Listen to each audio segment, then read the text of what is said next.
In an apocalyptic world of monsters, where people can turn into monsters under the influence of an infection, a teenage loser became infected and could turn into a horrible monster. The infected superhumans have created an organization to protect their species by exterminating uncontrolled transformers. The events took place in the schoolyard, where children's screams were heard. 2 teenagers were playing soccer in the schoolyard. The boy with the number 10 on his t-shirt was kicking the ball. He had brown, long hair and a beautiful smile named Jinwoo. After making a maneuver, the teenager scored a goal, knocking the goalkeeper down. His teammates ran up to him. They praised the teenager for scoring 2 out of 3 goals. Jinwoo was happy at that moment. He had everything a teenage boy could dream of. Girls shouted from the stands, openly expressing their affection for the football player. But there was one special girl in the crowd. Her name was Seo-hee. She had long blonde hair and extraordinary beauty. One of the players with the number 7 on his shirt, Hak Seok-gyo, seemed to be head over heels in love with her. He immediately noticed that Seo-hee had let her hair down. Jinwoo told his team to get ready. The next half began. The teams were tense, and the battle was getting fiercer. Suddenly, one of the players made a maneuver, and the ball went to player number 7. Hak Seok-gyo felt that this was his moment of glory. The football player ran closer to the goal and intended to kick the ball. He thought that if he scored a goal, Seo-hee would notice him immediately. Suddenly, his team yelled for him to pass the ball to Jinwoo, but Seok-gyo said that he could do it too, and he hit the ball with all his might so that it flew into the sky. Other players saw this and simply did not understand what had happened. Unfortunately, Seo-hee was also shocked by this act. Then a player number 8 ran up to Hak Seok-gyo and hit him on the back of the head, shouting curse words. The teenager just scratched the back of his head and smiled guiltily, saying that he had overdone it a bit. Hak Seok-gyo immediately ran to find the ball but tripped on the way. The team was indignant about who had put him in the game in the first place.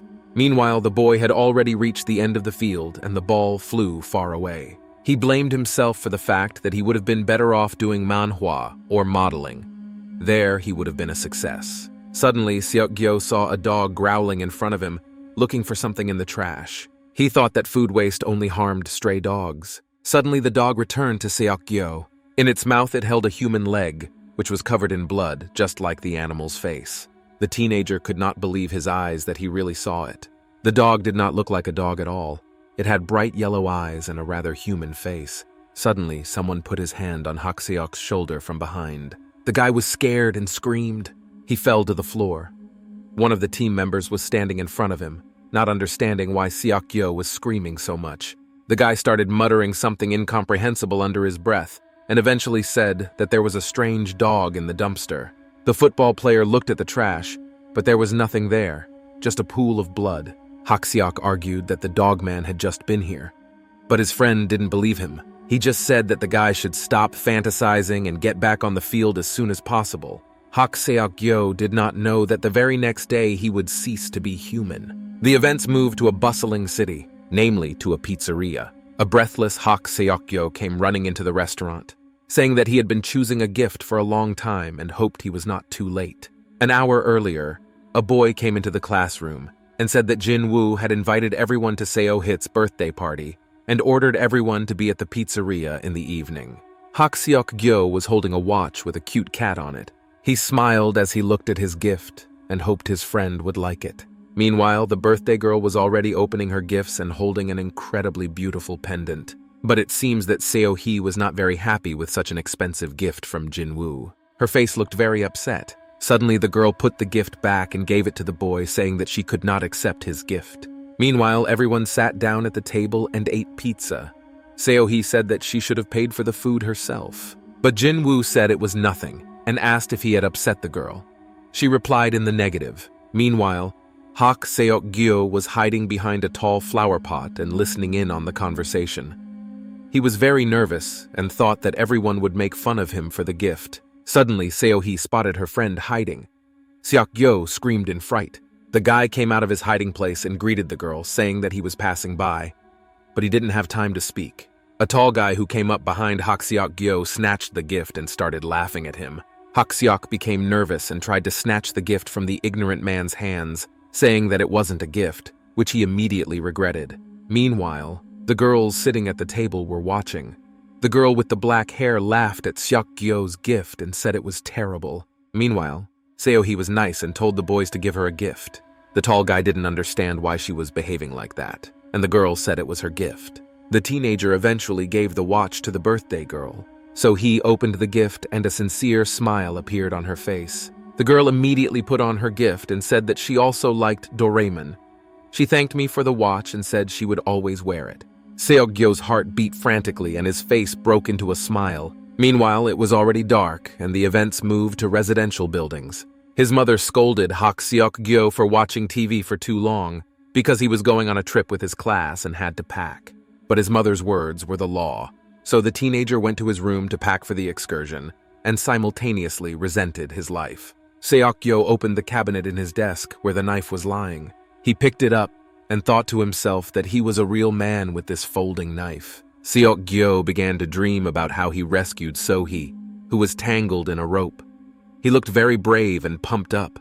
The girl said that Jinwoo was giving her no peace of mind, and because of that, Seo-hee couldn't propose to Seok-gyo. Suddenly, the guy came back to reality and flopped down on the bed. He smiled like a fool and thought that Seo-hee would definitely appreciate his sincerity. Seok-gyo decides that he will definitely propose to the girl when he shows her his coolness. The boy began to fall asleep, slowly, to his dreams. He thought that after that he would take Seo-hee to look at the stars. In the end, Seok-gyo fell asleep and his last thought was that he wanted to protect her forever. Meanwhile, a gang of hooligans stood over the guy lying on the ground. The ears of the boy with black hair were covered in blood. The gang was fighting with each other. A guy with blonde hair was lying on the floor, and he seemed to be the target of the hooligans. Suddenly, one of the bandits hit him on the chin, and a whole bunch of blood poured out of the poor man's mouth. The blonde fell to the ground and shivered. The guy with the chewed-off ear, who most likely hit the blonde, whimpered and said that his ear hurt a lot. His other friend laughed and told him not to whine because he had climbed up to the poor man himself. The leader said that it was his punching bag. Meanwhile, the victim was lying on the floor and saying quietly that he was hungry. Then, the bully took a stick from his friend and said he wanted to smash the blonde boy's skull. He took a sharp swing, and it looked like the gang leader intended to kill the boy. And then, there was a loud sound of a skull breaking. Someone from the gang asked if the boy was dead, and the leader replied that he was supposed to live. There was a large pool of blood on the floor. The leader fell down to the victim and started going through his pockets, commenting that he could have just given him money, and then this would not have happened. Suddenly, the guy with the cigarette in his hand changed his face. He saw a barely alive blonde man turn into a monster with a long neck, sharp teeth, and 4 pairs of arms. The boy told his leader to look back. His voice was trembling. The bully looked up and was very angry that he was being distracted. Suddenly, his head went through. The guy started screaming and asking what had just happened to him. He said that he did not see anything, and at the same moment his eye fell on his hand. The leader noticed this and shouted. The sight was not for the faint of heart. Suddenly, someone screamed loudly. It was Hak Seok-gyo. He woke up in a cold sweat and gasped loudly. The guy said it was just a nightmare, but he was very scared. Suddenly, his face changed and expressed surprise. Seok-gyo realized that he had forgotten what he had dreamed and why he was so scared. The teenager got out of bed and began to dress, thinking about what he had dreamed. Seok-gyo was thinking that this nightmare was ill-timed before he left. Suddenly, his eyes looked at the alarm clock. They narrowed sharply and my heart beat faster. Seok-gyo realized that he was late for the field trip. He ran to his parents and shouted to his mom that he was late. The parents were in the kitchen and did not understand what was happening. The son was shouting that he was late and should have been at school long ago. But his mother asked what Seok-gyo meant and said that he might be late for school, so he had to eat faster. To which the son said that he was already late and the bus left without him. His mother was surprised and asked if Seok-gyo had forgotten to wake up because he had already gone on a field trip. The boy's face changed dramatically. He was in shock. His mother said it had been a month since he left. Meanwhile, the school bell rang in the schoolyard. 3 classmates were sitting at their desks discussing a 3rd grader named Kyung-jun who had run away from home. He was already in his 30s. The girls at the next desk were gossiping about Ga-young, who had also run away from home with some guy. Meanwhile, Seok-gyo sat alone at the first desk, smiling at his phone. The guy was looking at the photos on his smartphone and couldn't believe that he was really on the tour. He realized that a lot had changed in the past month. which he had forgotten. First, Seok-gyo didn't remember what happened during and after the trip. He thought it was an accident, but there were no marks on his body. He was also unable to talk to his parents because they thought that Seok-gyo was playing a trick on them. Secondly, the number of students who ran away from home increased dramatically. And after the first escape, no one was even alerted. After that, several more students disappeared. After that, everyone began to attribute it to problems in the family and the children's unhealthy psyche. But within a month, 29 students had already left. Some man was on the phone. It was an office where everyone was in a tizzy. People were scared and trying to prevent the publication of articles in the media. Suddenly, a man shouted Han Seok-gyo's name. The guy was scared and got up from his seat. It turned out that it was his teacher, who told him with a smile that the boy had done better than anyone else in the test and had risen to 4th place in the ranking. Everyone applauded him, which embarrassed the teenager. He didn't even remember writing anything. Suddenly, the teacher slammed the ruler sharply on the blackboard. He added that on average the class's results dropped by 30 points. The teacher became very angry. The man shouted that they shouldn't run away from home but start studying. He added that with such knowledge they would be eaten by a large company. In the end, the teacher said that they should not blame their classmates who ran away, but rather stick to their personal goals like Seok-gyo. The man sharply called out to the starosta. Everyone in the class shivered and put their heads down in fear. My classmates started looking at each other. And thirdly, Hwang Jin-woo committed suicide. There were flowers and a photograph on his desk. The teenager, who was in no need of anything, committed suicide a few days after the trip. Suddenly, someone said that the boy was supposedly from an orphanage. Seok-gyo overheard this conversation in the cafeteria. His classmates were discussing the gossip, and their opinions were divided. After losing his memory, this was the most surprising news for Seok-gyo. Meanwhile, the teacher realized that the starosta was dead. He began to call out to the deputy starosta in a trembling voice. She was a girl with short hair. The teacher told her to lead the class in a bow instead of Jin-woo. The girl followed the teacher's command and everyone stood up. Seok-gyo thought about the fact that the death of the headman, the students running away from home, and his memory loss all happened in 1 month. He suddenly wondered if there was any connection between what had happened. Meanwhile, the events moved to the gym. The ball was flying up. Teenagers were playing basketball. Hak Seong-gyo made a maneuver and snatched the ball from the opponent. Others noticed this and told him to block it. Seok-gyo heard this and realized that he had to act immediately. He ran to the end of the field and stopped, and he threw the ball into the opponent's basket. Suddenly, he hit the target. He seemed to be better at basketball than football. The stands screamed. The girls were crazy that Seok-gyo had hit again. His classmates ran up to him and began to congratulate him. The guy felt like Jin-woo at a soccer game. The girls were gossiping about Seok-gyo, saying that he was not tall, but he was skilled. Another girl added that he had gotten prettier lately. Suddenly, someone called out to Seok-gyo. It turned out to be girls who brought him a few drinks. They gave him everything and ran away, ashamed and happy that Seok-gyo had taken their drinks. He felt like a real star at the time, although he realized that he could not drink that much. Suddenly, a tall classmate, Kyung-ho, came up to him and grabbed the boy's neck in a friendly manner. He said that Seok-gyo had become the new star of the school. He added that his classmate had to share his secret because he had brought the team 40 points. The guy said it was a secret. But I wondered in my mind since when he was making friends. Suddenly, Kyung-ho grabbed Seok-gyo harder and invited him to join the soccer team, adding that his friend would coach him. Then a whistle blew in the gym. The coach told the class to sit in a line. A classmate suggested that Seok-gyo study for the test together. Everyone sat down with him. Suddenly, the guy noticed something. Some girl was shouting incomprehensible words under her breath that she was hungry, and sweat was running down her face. She stood up and breathed loudly. Everyone was looking at the girl. Suddenly, she left the room. The coach yelled at her to come back to her seat. The girl was feeling sick, behaving strangely and foaming at the mouth. Suddenly, she hit her head on the pole she was holding onto. Her eyes turned yellow. The girl was just hitting her head, breaking it. Suddenly, there was a loud crunch, and her neck broke.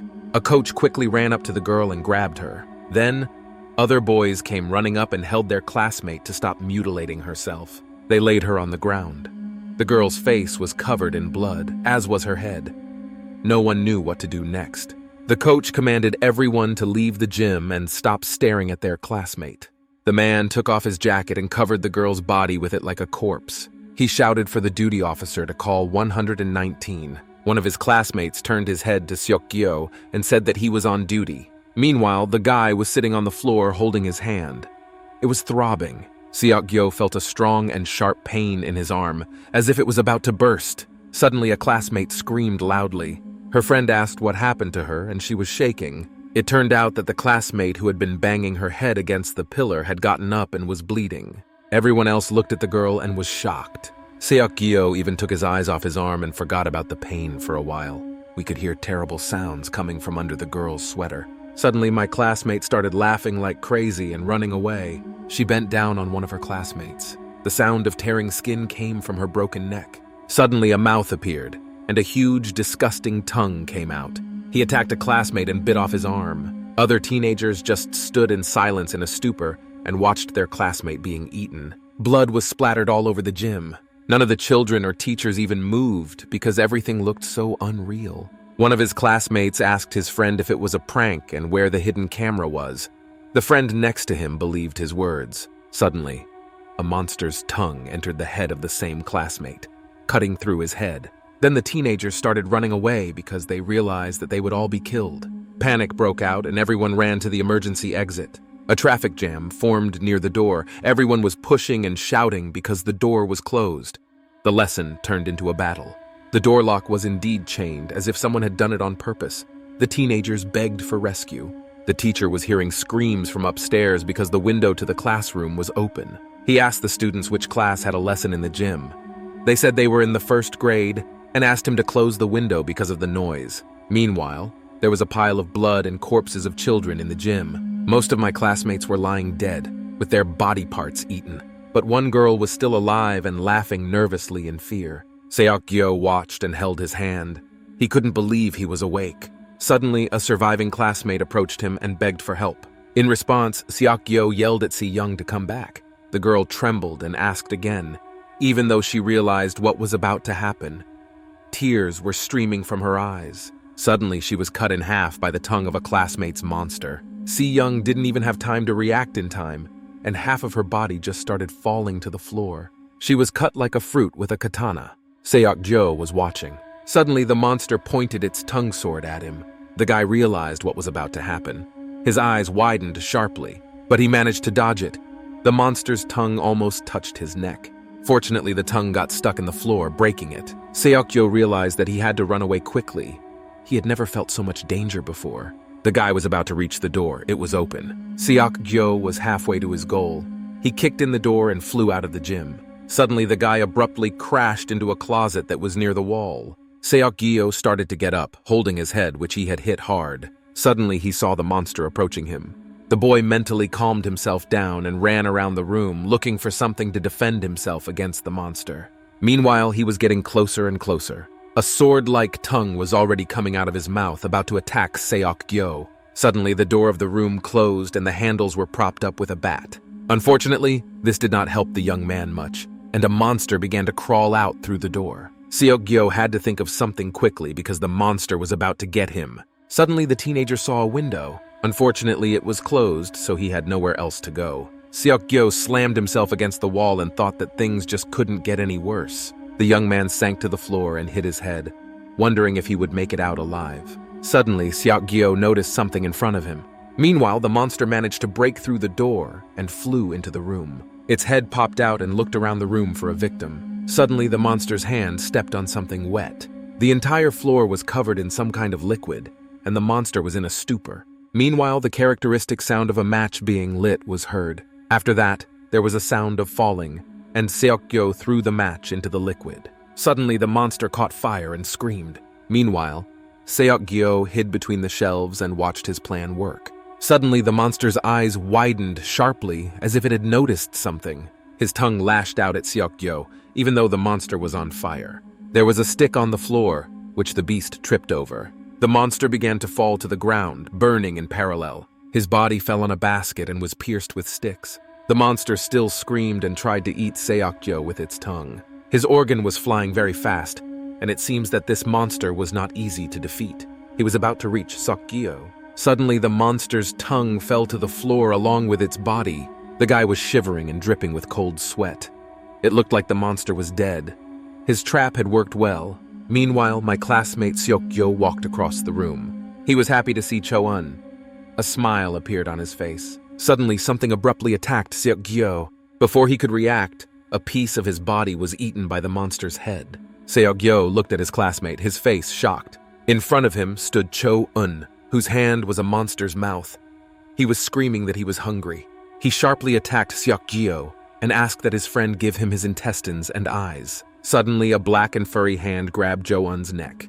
It was Seok-gyo. His eyes suddenly turned bright yellow, and he asked Cho-eun if it would be fat for him to eat so much. Suddenly, I heard the crunch of bones breaking. It was Seok-gyo ripping off his friend's head. Blood poured out in a fountain and reached the ceiling. Cho-eun's head fell loudly to the ground and rolled around. Seok-gyo stood silently looking at his victim.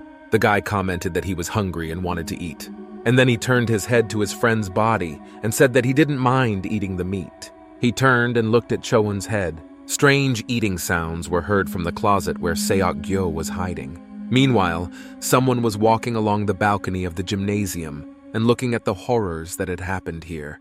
It was a girl with blonde hair who stopped to look at everything, and then her attention was drawn to the sounds coming from the closet. Meanwhile, the TV turned on. It was showing a program with a monkey and a bat, who introduced herself as Kim Won-sung, PhD, a teacher of evolutionary biology. He talked about new species and difficult scientific terms, pointing to pictures with his bat. Kim Won said that Dawkins said that evolution is a sequence of small changes. He went on to say that two scientists, Eldridge and Goodall, disagreed with this theory because no fossils were found. These scientists insisted that evolution did not progress smoothly, but in leaps and bounds. He gave the example that a certain type of lizard and a type of tree have not evolved so far and have retained their first record. In the end, Won-sung asked the audience which hypothesis they thought was more correct. Meanwhile, another channel had a report on the tragedy that happened 10 days ago at the Mongjang school where gas exploded, according to reporters. Then they showed memorable photos and flowers that were in the school. There were many students and relatives there, mourning their losses. Reporters said that there was a lot of criticism of the school because it did not give any explanation for what happened. And they still haven't found the physical education teacher. Suddenly, everything stopped. The man held a cut wire in his hands. Another man with brown hair came up to him and asked Detective Seok about the news, adding that he believed it was the physical education teacher's fault. Suddenly, he was hit in the leg. He was just saying that the children were very angry, and that's why the teacher killed them. The detective shouted and said that no fool would go into a building that he wanted to blow up himself. Then, a girl with short hair approached them and said that the schoolboy had woken up. The events moved to Hansen Hospital. A detective came to Seok-gyo's room. The man asked him how he was feeling and was going to tell him about what had happened. But the story did not upset or even surprise the teenager. Seok-gyo made a strong impression on Detective Seok. Then the boy asked the man if anyone else had survived. He replied that only 2 students had survived who simply did not come. The detective added that he expected Seok-gyo to open their eyes to the situation, but he noticed that the teenager's face changed dramatically and became frightened. Then he smiled sweetly and told Seok-gyo not to be afraid and to ignore the microphone, that it was just a formality. The guy said he didn't remember much. He remembered them playing basketball. The detective asked a lot of questions of Seok-gyo, but he didn't remember anything important. So Seok wrote in his notebook that the suspect didn't remember anything. The man realized that the boy would be of no help, so he left and added that he would return after the investigation. He also gave me his business card in case Seok-gyo remembered something. The detective looked at the guy with a sly look, as if he was waiting for something. The guy abruptly said that he had the same name as the investigator. Meanwhile, the men smoked and discussed the conversation with the teenager. The detective said that the gas made him forget everything. Then his partner said that Seok-gyo told his teachers a story about a monster that killed them all. Then Seok told In-ho to check the guy's background and find out who he had been in contact with recently. But the partner just exploded and attacked the detective, saying that he could not suspect the teenager of a crime. Then the detective asked about a laptop in their department that was very old and could have exploded. He added that after the question about combustibles, people usually list similar things. And Seok-gyo immediately said that there was nothing. The detective looked at his partner menacingly and said that the little shit was lying. Meanwhile, the boy had nightmares. He saw his classmate saying that he was hungry. He begged Seok-gyo for help and told her how much he was hurting. Then the teenager saw himself eating his classmate. Suddenly, Seok-gyo screamed sharply. He was breathing loudly, and cold sweat was pouring down his face. He tried to calm down and think that it was just a dream. Suddenly, Seok-gyo noticed that he was in the classroom at that moment. The teacher asked if the boy needed help and suggested that he go to the first aid post. But the guy said that everything was fine. Out of the corner of his ear, he heard his classmates discussing that Seok-gyo was crazy for coming to school after what he had been through. Suddenly the bell rang. The starosta told everyone to stand for a bow, and the teacher said that everyone could leave early. The students immediately began to gather. Suddenly someone called Han Seok-gyo by name. He looked up and saw 3 guys in front of him, offering him to leave. Screams and sounds of a fight were heard in the schoolyard. The burly guy attacked Seok-gyo and shouted that he was friends with Kyung-ho. And then Jinman picked him up by the collar and shouted that Seok-gyo shouldn't have survived.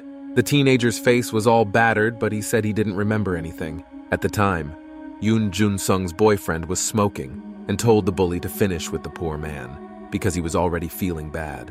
But Kyung-ho yelled at his friend and said that it was Seok-gyo who killed everyone, because he didn't have a scratch on him. Then Seok-gyo looked down at his offender. Suddenly, he was hit hard in the face with a fist. Seok-gyo fell to the floor from the blow, and the other boys came over and started beating the victim.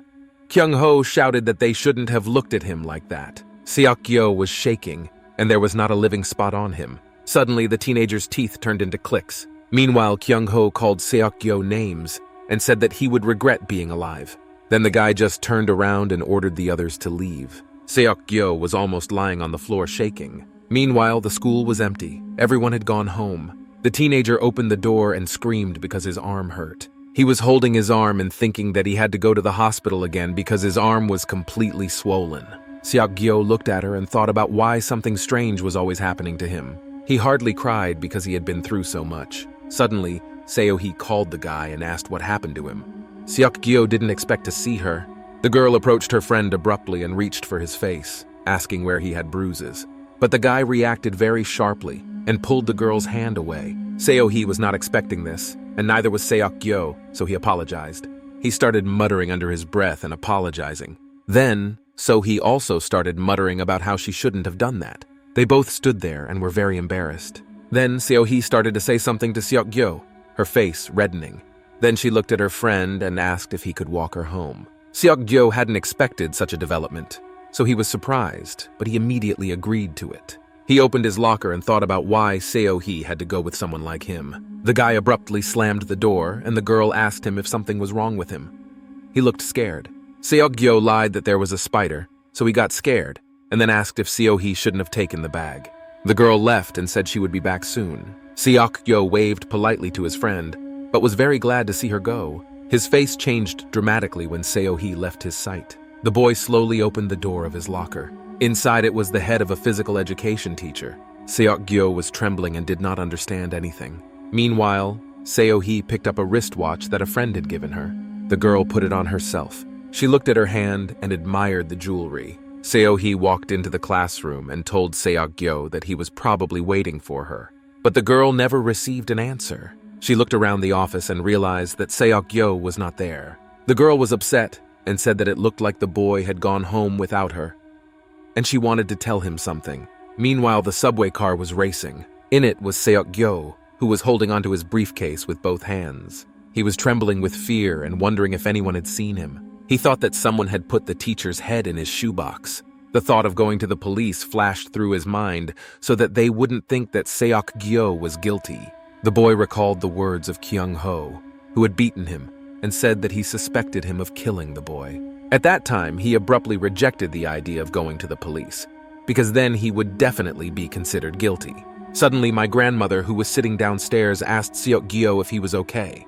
The woman reached into the boy's bag and offered to hold it. Suddenly, Seok-gyo swung it and hit the woman in the face and shouted at her not to touch her. My grandmother fell to the floor and moaned in pain. The other passengers shouted in shock and looked on. They ran up to the old woman and supported her, asking if she was okay. Then, the audience abruptly turned to Seok-gyo and began calling him a criminal. It seemed to him that they were saying that they knew about the head in his briefcase and shouted that Seok-gyo had killed innocent people. Cold sweat ran down the guy's face. He was very nervous. Suddenly, Seok-gyo ran out of the subway car and shouted that it wasn't him. All the passengers were surprised by what they saw. One man started pushing the other and shouting to make way for him. He ran out of the car and shook his head, asking where Seok-gyo had gone. It turned out to be In-ho. He saw the guy running downstairs and thought that there must have been something in his bag. Meanwhile, Seok-gyo managed to run outside. He walked along it, getting lost among the people so as not to be noticed. Seok-gyo thought about himself what everyone else thought about him, that he was a weirdo or even a criminal.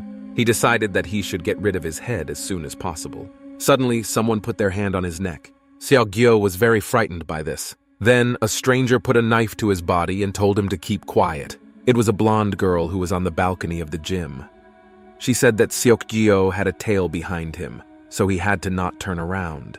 She was right, because In-ho was running after the boy. He scratched the back of his head and wondered where the boy could have gone. Suddenly, he received a call from a detective. In-ho immediately made a friendly voice, but his detective interrupted and said that his partner was running quickly to him. In-ho asked why, and was told that they had found the gym teacher on the mountain. Then from the phone I heard very loud shouts from the detective, who ordered me to run to him immediately. In-ho turned around and went to fulfill the order. A girl with blonde hair was watching. She put a knife to Seok-gyo's face and ordered him to be quiet, otherwise she would stab him in the gut. And then she added that the guy should follow her quietly. The girl led him through some strange alleys. She was so close to him that her large, lush breasts rubbed against the boy's body. When walking, it was felt especially strongly. Seok-gyo could sense this and asked her not to press against him so hard. Then she said that the guy was a pervert and only wanted breasts. Seok-gyo shouted at the girl and asked where she was taking him and if she had put his head in the box. Then I heard the sound of the wind from the knife. The girl pointed to the door of his basement and told him to go there. But Seok-gyo shouted that she had to answer his question first. But the girl did not listen to the guy's cries and simply kicked him. Then Seok-gyo flew straight down the stairs. He landed downstairs, hitting the wall. After that, the girl came up and took him by the shirt and dragged him along. And then she threw the poor thing into a room like a kitten. Seok-gyo held his head and was outraged that he had been treated so rudely. Suddenly, the door of the room slammed loudly. The guy saw this and started yelling at her to open the door. But then I calmed down because I realized that it made no sense. Meanwhile, there was a sink with a tap in the room.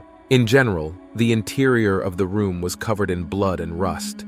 It was as if someone had been tortured there before. Seok-gyo heard a sound and flinched.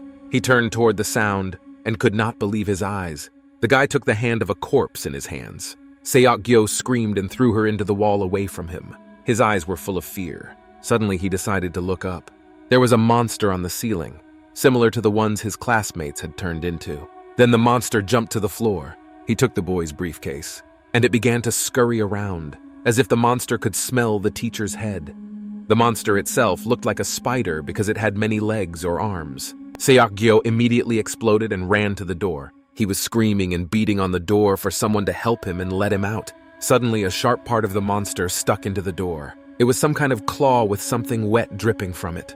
The monster took him out of the door and pulled him toward it. The monster girl shouted that she was very hungry and slowly approached Seok-gyo. Then the guy opened a drawer with some kitchen utensils in it. Seok-gyo picked up a knife and threatened the monster to keep her away from him. Suddenly, the same claw knocked the weapon out of the guy's hands. Then, its tentacles wrapped around both of Seok-gyo's arms. It had nowhere to go. The boy was lifted high up, screaming for the monster to let him out. Suddenly, Seok-gyo's body was pierced by the monster's tentacle claw. Foam flowed from the guy's mouth. After that, his eyes began to close and he lost consciousness.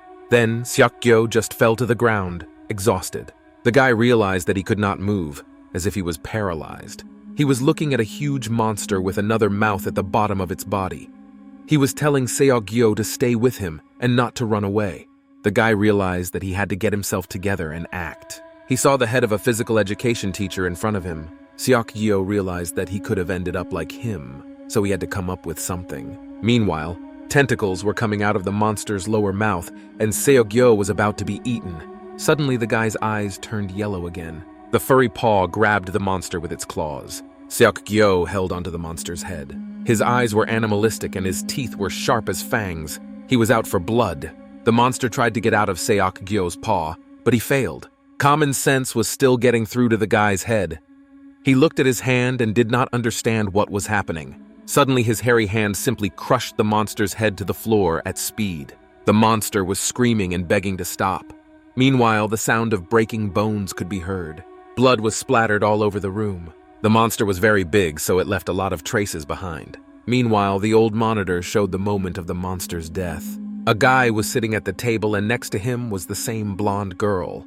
They were looking at the monitor together. Then he took off his glasses and rubbed his eyes. After that, he said that he hadn't seen anything like it for a long time, and added that it looked like uncontrollable.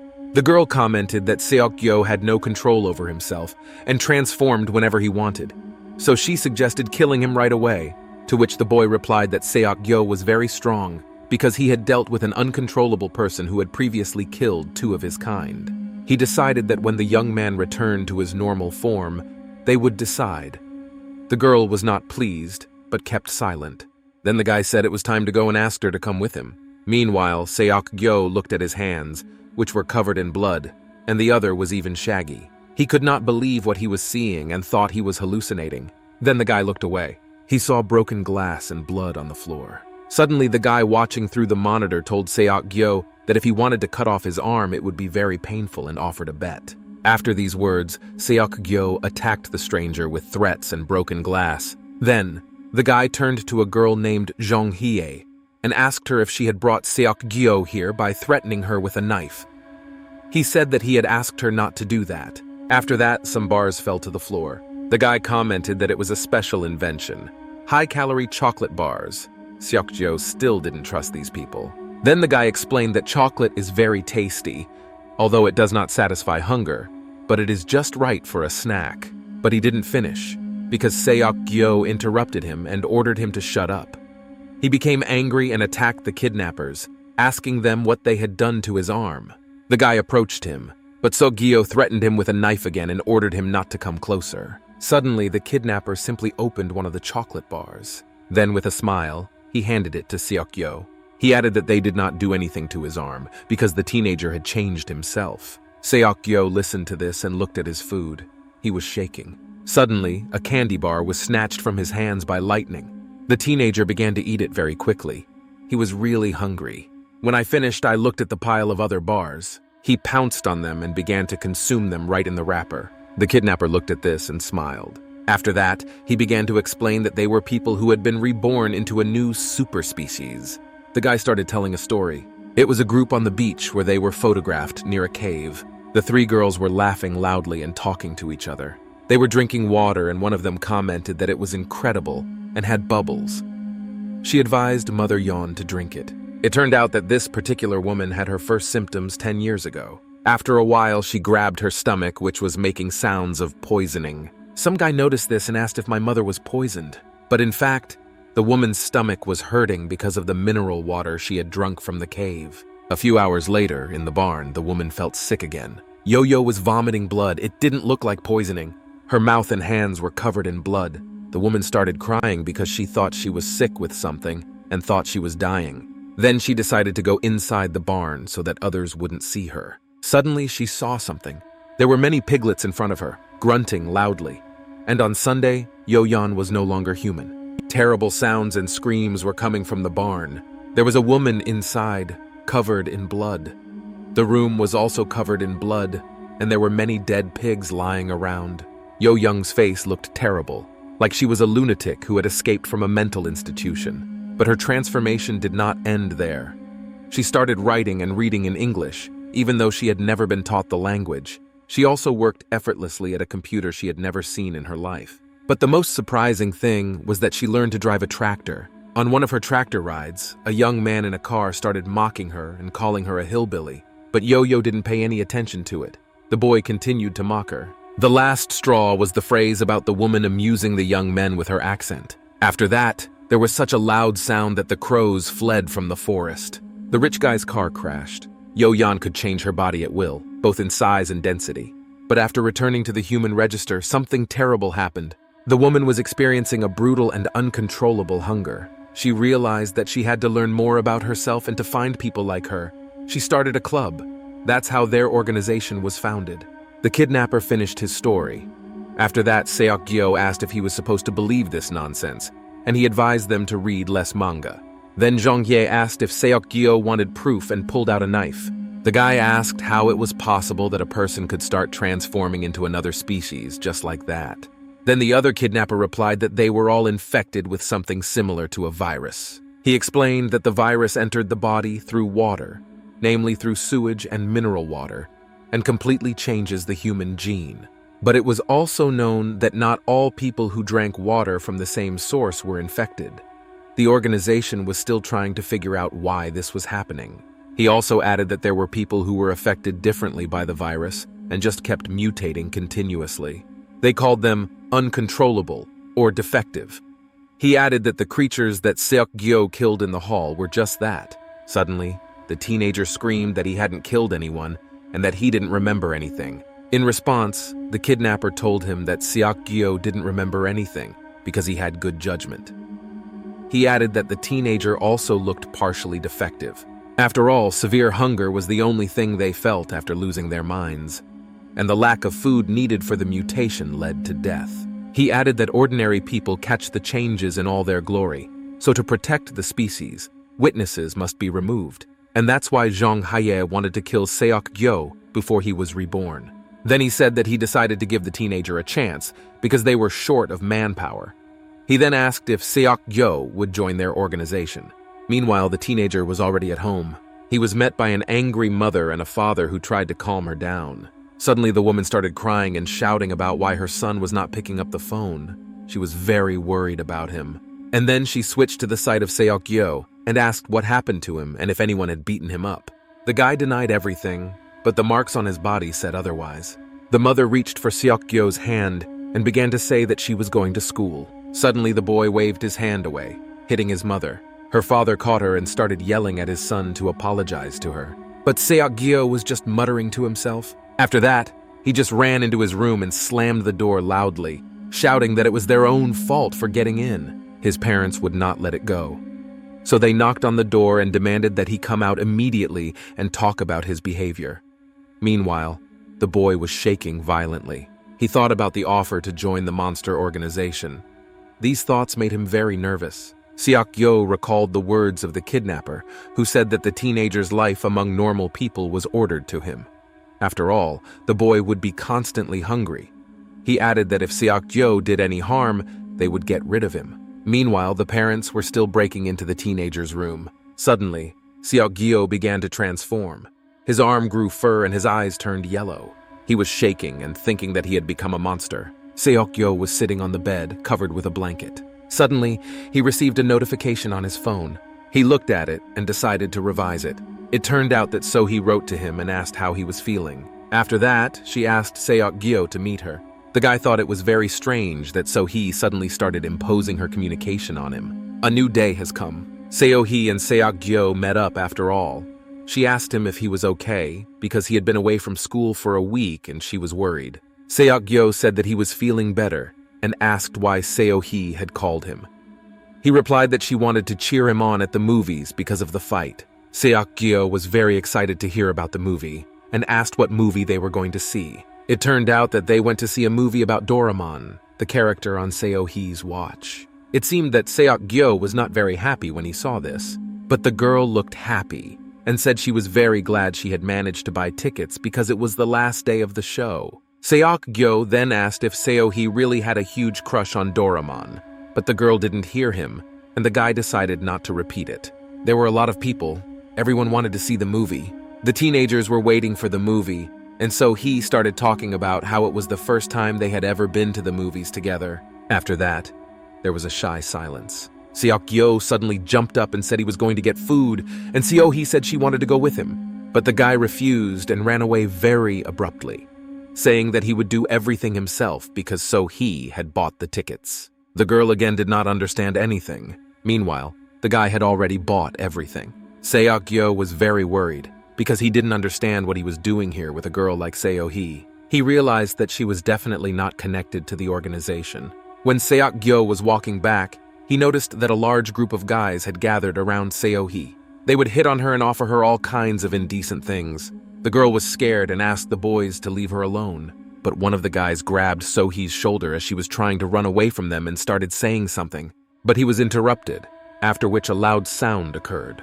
Seok-gyo grabbed the ignorant man's arm, shielding So-hee. The guy was furious and demanded an explanation from the boys, squeezing the offender's hand harder. Suddenly, the boy's head became the head of an antelope. The horned animal shouted at him with a threat. Seok-gyo couldn't believe his eyes. The boy began threatening to gouge out the teenager's eyes for staring. But now there were 3 animal heads in front of Seok-gyo. He didn't even listen to the boy's ridicule. The teenager was still in a stupor and could not believe what he was seeing. He pinched the antelope's cheek and said that he had changed a lot. Then, the ignorant man decided to attack Seok-gyo, but the teenager grabbed his arm again. Then, he grabbed the antelope's neck. He lifted him up high, as if he were picking up feathers. Seok-gyo was surprised at how light the boy was. Meanwhile, behind him stood So-hee with the face of a rabbit. She was very nervous as she watched what was happening. The thought flashed through Seok-gyo's mind that it was all just a dream, so there were only animals around.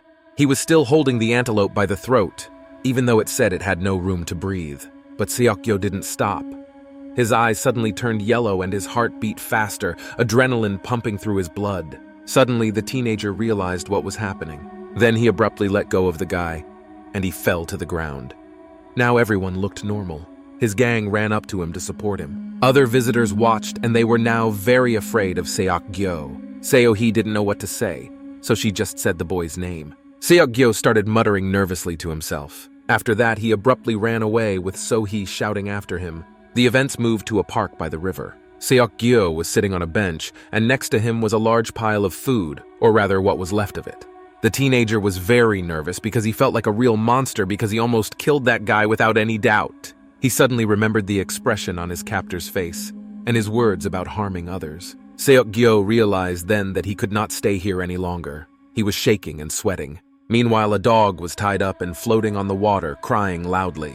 In front of her stood 3 guys who had most likely committed the crime and were loudly mocking the animal. Seok-gyo saw this and heard one of the boys say that if the dog fell into the water, no one would care. After that, the children started taking pictures of it and saying they would post it on social media. Suddenly, a hand grabbed one of the guy's shoulders. It was Seok-gyo. He scolded the children for what they had done, but the boy told the teenager to fuck off because he was interfering with his movie. This phrase infuriated Seok-gyo, and he started shouting and scolding the children for their terrible behavior. Meanwhile, So-hee ran to the park looking for a friend. She looked around, wondering where else Seok-gyo could have run to. Suddenly, she heard a quarrel and a familiar voice. She saw Seok-gyo and the children, who were not going to listen to the teenager. The boy saw the dog swimming away and whimpering loudly. Then he decided to follow him and put his foot in the water. Seok-gyo was very angry, but he still went after the dog. When he reached the animal, the water was up to his neck. Fascinated, So-hee watched. Meanwhile, the children were about to leave as if nothing had happened. Seok-gyo came out of the water holding the dog and talking about how cruel children can be and how he was now all wet because of them. Suddenly, someone handed him a towel. He looked up and saw So-hee standing there. His reaction showed that he was very surprised. The girl began to tell a story about how Seok-gyo once took a cat down from a tall tree in the schoolyard when he was in elementary school. No one wanted to help the cat back then. So-hee added that she has liked Seok-gyo ever since and for a very long time. The guy was even more shocked by what he heard and did not know what to say. So he then decided to repeat herself and said that she liked the guy very much. She blushed all over. Then Seok-gyo blushed and started muttering under his breath. In his mind, he knew he shouldn't have confessed back because he was a monster. But that smile of So-hee's was driving him crazy. So he told her how he felt. And then his mind went blank. Meanwhile, something strange was happening in some dark basement where construction was underway. Some woman was running from fear she was being chased. She kept turning back and lost one shoe on the way. The woman tripped over a stone because of the heel on the other pair, and then she fell loudly to the ground. The woman was shaking with fear. She suddenly screamed, holding her head with her hands. We could hear the scream even outside, it was so loud. The woman was shaking, and cold sweat was pouring down her face. She said in a trembling voice that she needed to find her phone and started looking for it in her bag. When I took it out, I dropped it on the ground from nerves.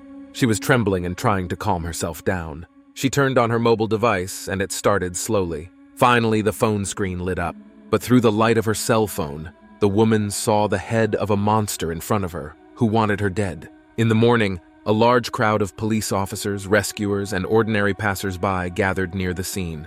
The entire room was covered in blood. The workers were looking for the victim's hand, whose corpse was being taken out by pathologists. Another corpse was photographed by another medical worker. Nearby was the body of the same woman who had fled at night. She was also photographed. Detective Seok-gyo crouched down by the body and looked at it in silence. Meanwhile, his partner was vomiting around the corner. Then the man asked how such a weakling could become a criminalist. The man said that it was the woman who had disappeared on Sunday. Another worker asked if it was done for the sake of organs, but there was no connection. He was indignant at the denial of his hypothesis because he was sure of it. At the time, Detective Seok-gyo said it was too messy for the black market, and then added that the marks showed that she had been bitten with her teeth, not cut.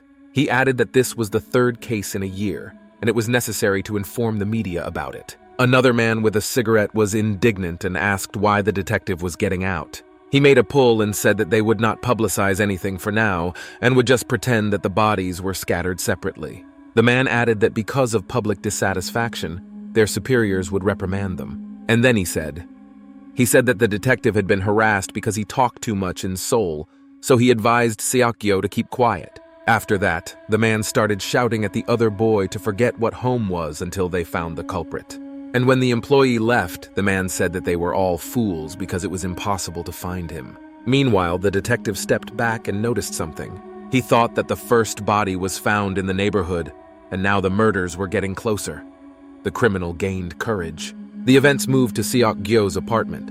His mother was in the kitchen chopping green onions. She was completely absorbed in her thoughts. And then I started crying because the onions made my eyes water. She didn't even notice her son approaching her. He scratched the back of his head and said hello to his mother. But the mother was very happy to see her son, and tears welled up in her eyes. She pounced on her son with questions about his sleep and whether he would eat.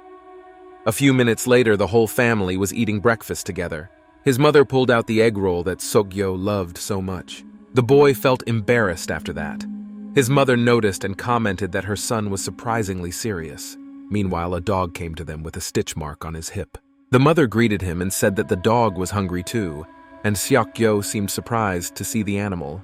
The dog just started eating its food as if nothing had happened.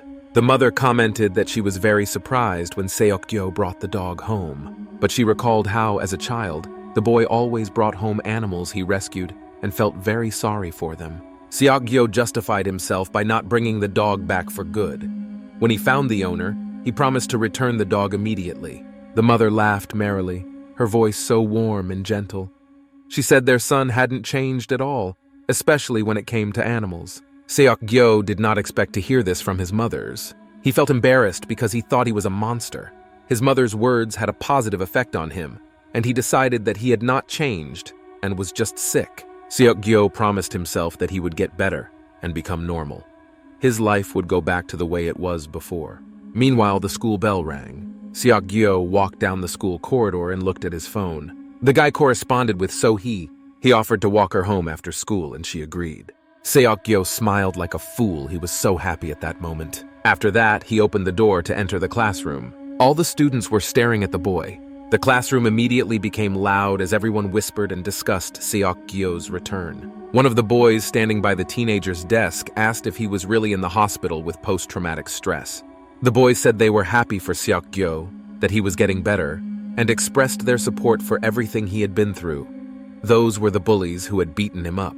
But Seok-gyo just smiled sweetly and said that they shouldn't apologize because everything was fine. Then, the teenager decided to ask if anything happened in his absence, and hinted at the physical education teacher. Suddenly, my classmates began to talk excitedly about the new girl, how beautiful she was and how lucky they were. One of the boys said that she was better than even the idols. Just then, the girl walked into the classroom. The classroom door opened and a white head was visible. Then her face appeared. She looked at Seok-gyo.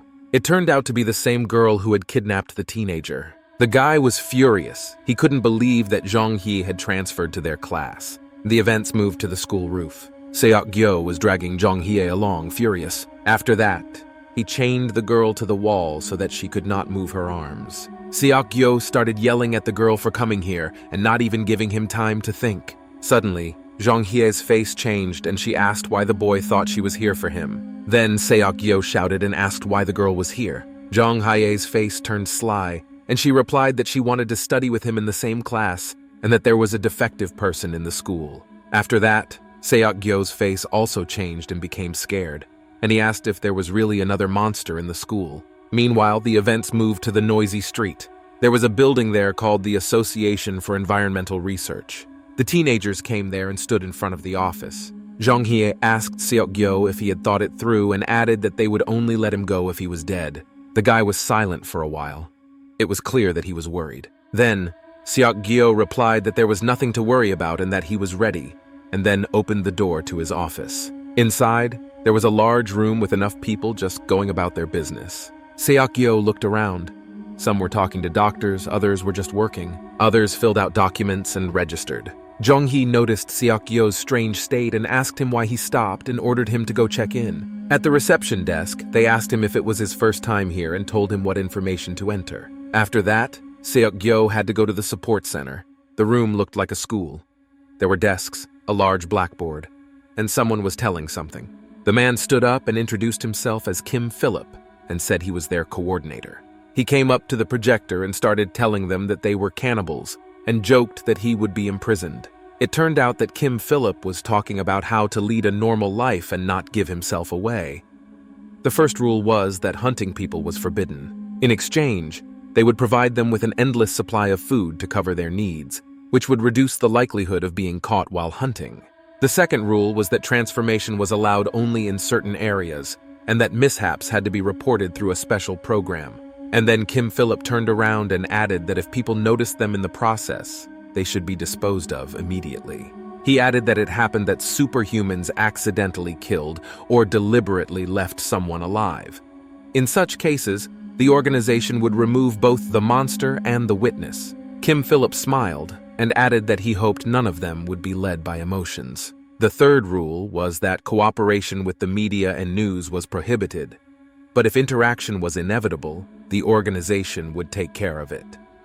He also added that if they were photographed or filmed, they should immediately tell them about it. Seok-gyo whispered to Jong-hye about how serious it was and that he had already broken all the rules. The girl called the guy a jerk and said that now he knew everything, because the organization had done a lot to hush up his case.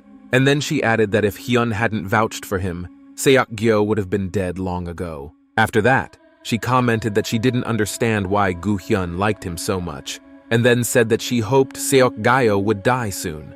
Meanwhile, Kim Philip continued to lecture and said that the organization was doing everything possible for their safety, and added that they were one team. He said goodbye and told me to take the brochure. The class became animated. Everyone was discussing something, getting to know each other. Seok-gyo came over to take the brochure. Suddenly, another teenager approached the boy and put his arm around him, asking if he was the one who had praised Hyun so much. He praised Seok-gyo for taking down the uncontrollable in the basement in one fell swoop. The teenager was not used to receiving such compliments. Then, the guy introduced himself as Park Jong-tae. He was the leader of the 7th group of new recruits. He asked Seok-gyo if he had chosen a group, and if he would go on patrol with him. The teenager knew nothing about it, so he was very surprised that he had to patrol something. Jong-tae explained that as soon as newcomers joined the organization, they were to immediately assemble a team and go on patrol, killing the unruly. The guy went on to say that there were supposed to be 2 more people in their group, but they died last week, so Seok-gyo was going to join them. The teenager began to panic and did not know what to say. Jong-tae noticed this and said that Jong-hye's group was all shell-shocked, and if he went to them, he would be dead immediately. Jong-hye then rudely told Jung-tae to shut up because she was on the phone. After that, the guy whispered to Seok-gyo that the girl was just a devil. Then, one of Jung-tae's friends said that he had to leave early because he had a funeral for his father.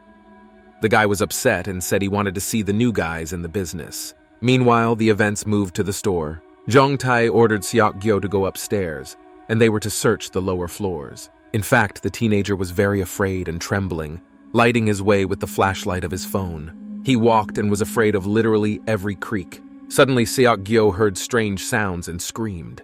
The teenager shone a flashlight and saw that it was just mice. After that, he asked out loud where his life was going. Meanwhile, Seok-gyo had already gone to the restroom. He looked at the entrance and was nervous, as if he felt some kind of danger. But I decided to go there because I wanted to use the restroom myself. Seok-gyo didn't see that there were bloody handprints near the sign. He just calmly walked to the entrance and was glad to have finally found it. Suddenly, someone knocked him down. That someone was as scared as Seok-gyo was of being found. The stranger was dressed in black and was running away from the boy. But Seok-gyo didn't pay any attention to this, only indignantly saying that if he was in a hurry, he shouldn't have led everyone astray. The guy went to the restroom and began to relieve himself. Suddenly, Seok-gyo realized that it was an abandoned building. Then he thought about where the person was from and sweat ran down his face. Suddenly, he felt something behind him, and his heart beat faster. Seok-gyo turned and shone the flashlight, shouting loudly. On the other side was the corpse of a guy who had been hanged. Seok-gyo shouted loudly and began to call everyone over. Then, Jong-tae entered the restroom, pushing the door open hard. The teenager pointed to his body, but the team wasn't scared. On the contrary, Jong-tae was pleased that Seok-gyo had done a good job and began to praise him. Suddenly, he was interrupted by the sound of vomiting.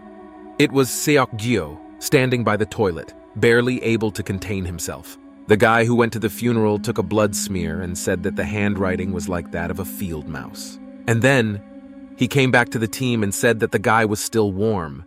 If they had come earlier, they could have captured the uncontrollable. Then Jong-tae asked Seok-gyo if he had seen anything. The teenager replied that a guy had run into him, but it was dark and he didn't notice anything. He suddenly remembered the expression on the stranger's face, or rather his eyes. Then, it was as if an understanding came to Seok-gyo. Jong-tae, meanwhile, said that Seok-gyo seemed more capable and was simultaneously crunching his fist. Suddenly, the teenager said that he seemed to know the uncontrollable. The team turned to him in shock. Seok-gyo said it was a student from his school. A new day came and the events moved to the school. The students came through the gate, and everyone greeted each other. Yoon Jun-soo was listening to music with headphones on. Everyone greeted him and even bowed to him. Some people called him to play basketball, but Jun-soo refused. Then his friend came up to the teenager and asked why he hadn't picked up the phone, because they had agreed to go to a Western school. Jung-soo replied that he was visiting his sister and apologized.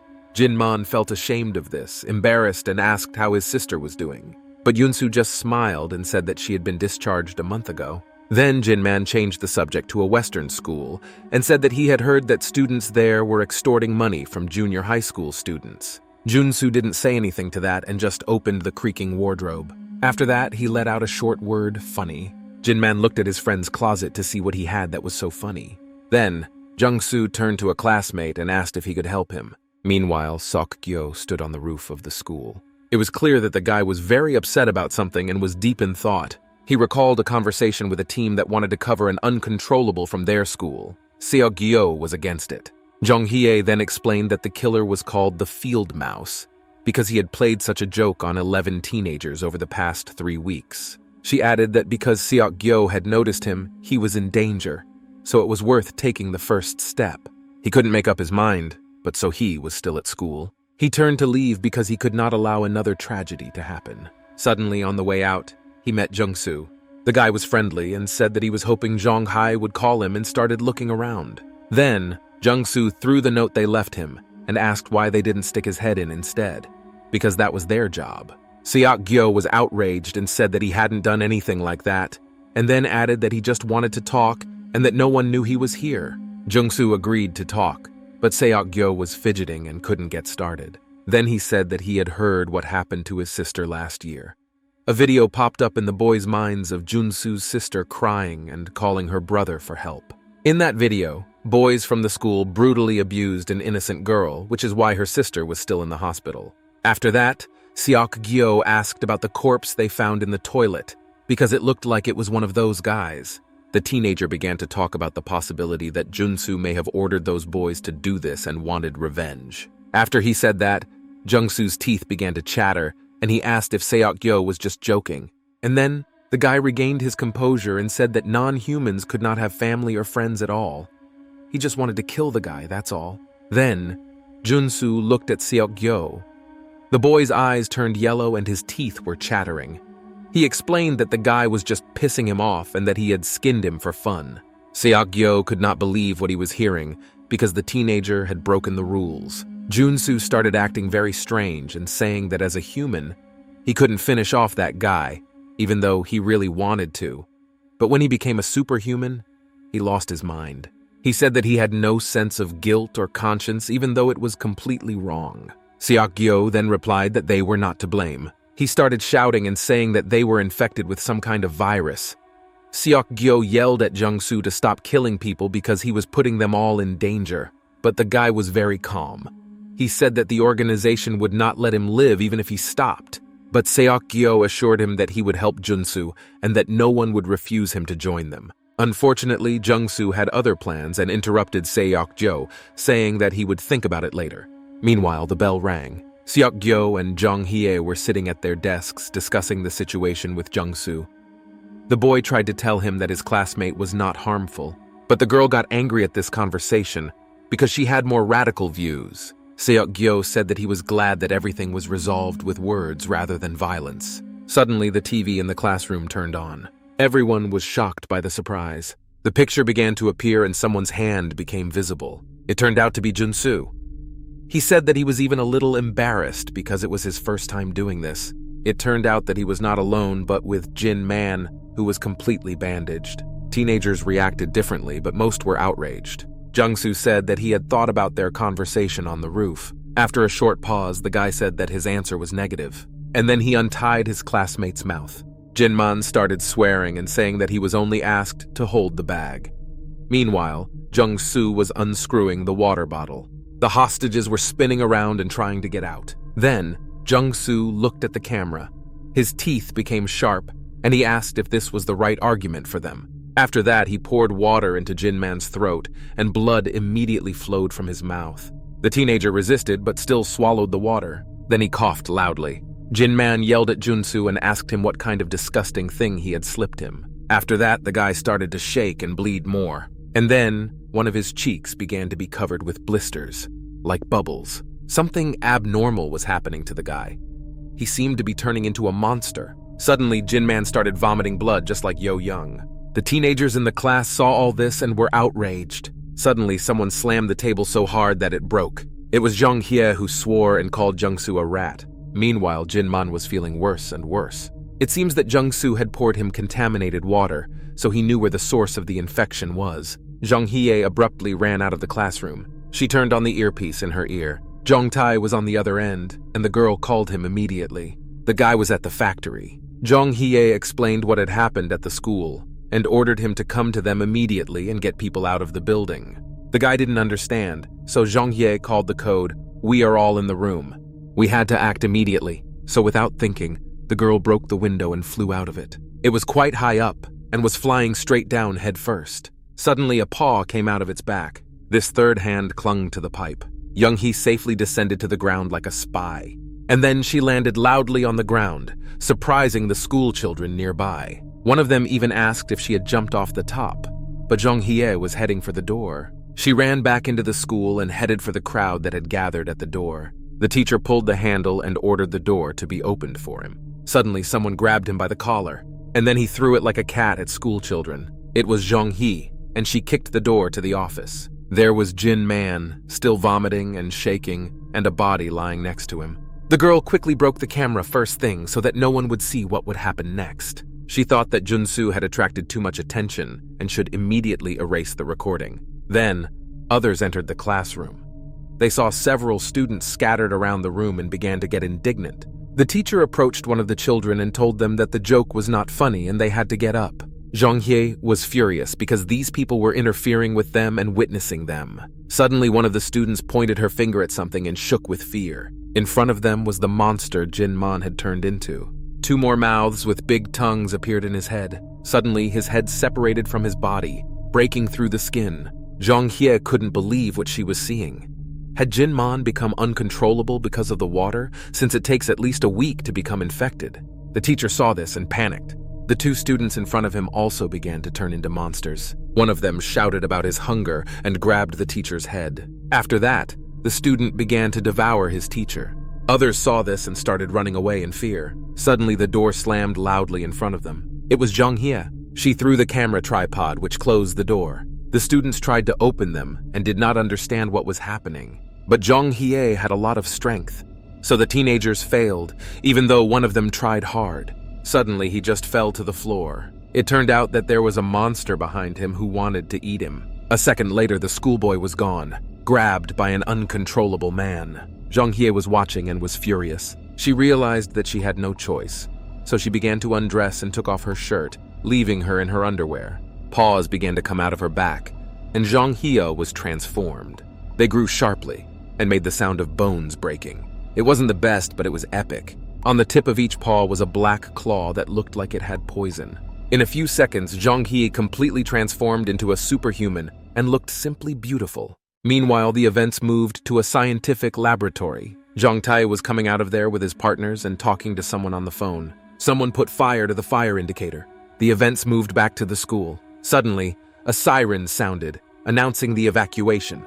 The students heard this and thought there was a fire. They began to run out quickly. Some guy ran out first. Others followed suit and caused panic in the school. Everyone ran out of the classroom. Only one student stalled. He saw Seok Gyo sitting at his desk, so he called him to save himself as well. But Seok Gyo remained silent, even though he was shaking. The student began to turn back and forth and did not know what to do. But he still decided to escape and not wait for Seok Gyo. The teenager was left all alone in the classroom, which looked like it was after the apocalypse. Seok Gyo hit the table hard, breaking it and cursing loudly at Junsu.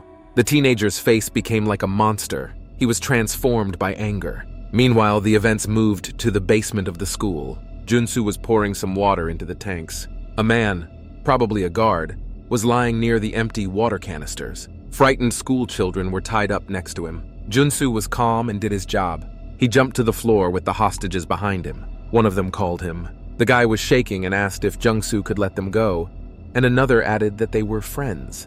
The kidnapper apologized and said he didn't mean to get them involved. Then the hostage was happy and asked if he could have untied them then. But the guy didn't have time to speak, because Jungsu stabbed him in the neck with a sharp object. The kidnapper said quite calmly that he did not need their help, because it was unnecessary trouble. The guy fell to his knees. Blood was flowing from his neck. Other hostages screamed, some even called for help. Junsu said tiredly that the students were too noisy, so they could have given him away. Suddenly, Jungsu heard something. He heard someone's loud footsteps. It was Seok Gyo who was looking for Jungsu. He flew into the room and approached the frightened kidnapper. Seok Gyo grabbed him by the head. After that, he threw it on the floor, making a characteristic sound. Jungsu had a sharp weapon with him, so he swung it. He stabbed it into the arm of Seok Gyo, who tried to deflect the blow. The teenager was really very strong and capable. Seok Gyo pulled Junsu's hand, who was shocked by his skill. The teenager then twisted and broke his opponent's arm. Seok Gyo spoke in a rude tone to tell Jungsu to stop making faces because he was sick of it. He grabbed the traitor by the hair. Then he hit his head hard against the pipe. Other students were horrified by what they saw with their own eyes. Seok Gyo, meanwhile, smeared Jungsu's face against the pipes. He seemed to enjoy it because he was getting excited. Seok Gyo looked at Junsu insatiably, like a beast at its prey.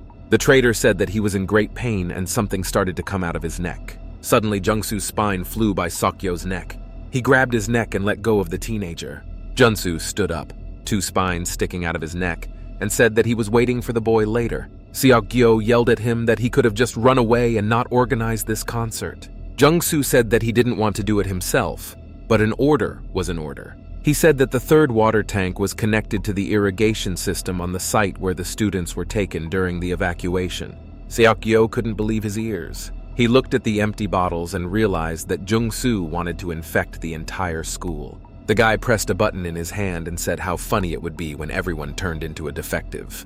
Meanwhile, the stadium was loud because a lot of people had gathered. Someone ordered Kim's teacher to check the students on the list and call the rescue service. The students checked the news on their mobile devices because they did not believe there was a fire, because they did not see smoke. Seo-hee was also looking at her phone. She wrote to Seok Gyo, who did not respond, and everyone else was out of touch. So he was very worried about him. Meanwhile, some sounds began to come from the ground.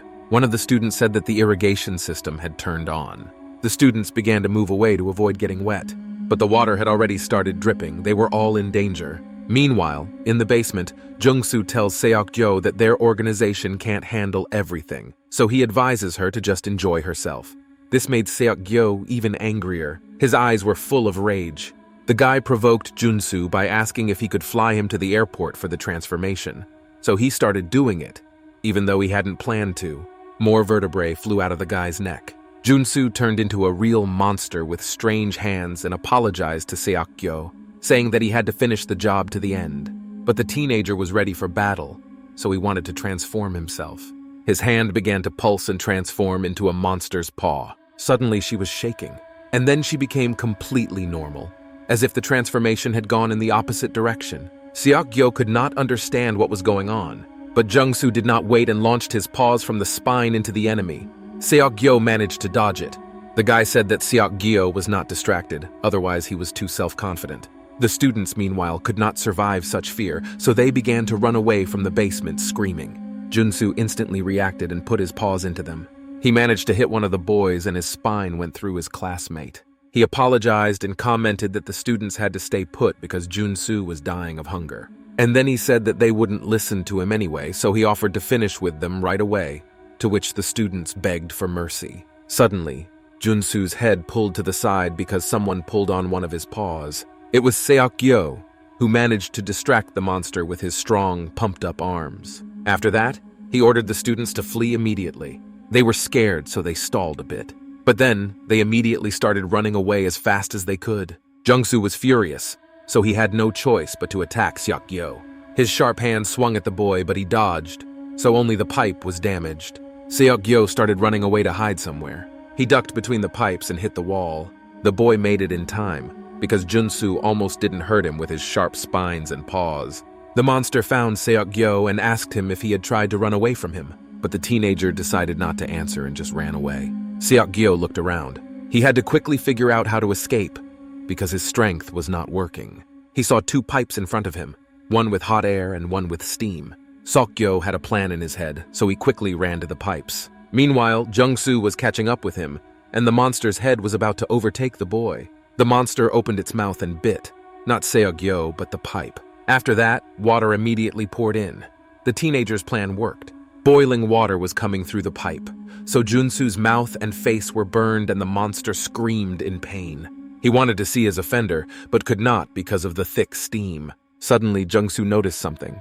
It turned out to be Seok-gyo, who was flying at him with a trumpet. He swung at Jungsu with all his might and hit the monster on the head so hard that it flew away. After that, there was another blow in the other direction. Yi Junsu fell to the ground head first. Suddenly, one of the monster's spines took hold of Seok-gyo's trumpet. After that, Junsu's paw also wrapped around the teenager's arm, so much so that Seok-gyo's arm began to twist and he screamed in pain. The spine monster was dragging the teenager along, flying at speed.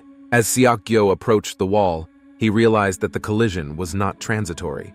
The guy's body crashed into one of the system units, breaking everything. Blood poured out of Seok-gyo's mouth. Meanwhile, Jungsu stood up and said that his head was ringing from such a strong blow from the enemy. Then he asked why Seok-gyo was not transforming, but he remained silent. And then Yoon started provoking the teenager by saying that Seok-gyo was uncontrollable, so he simply couldn't transform. Seok-gyo was shocked by what he heard.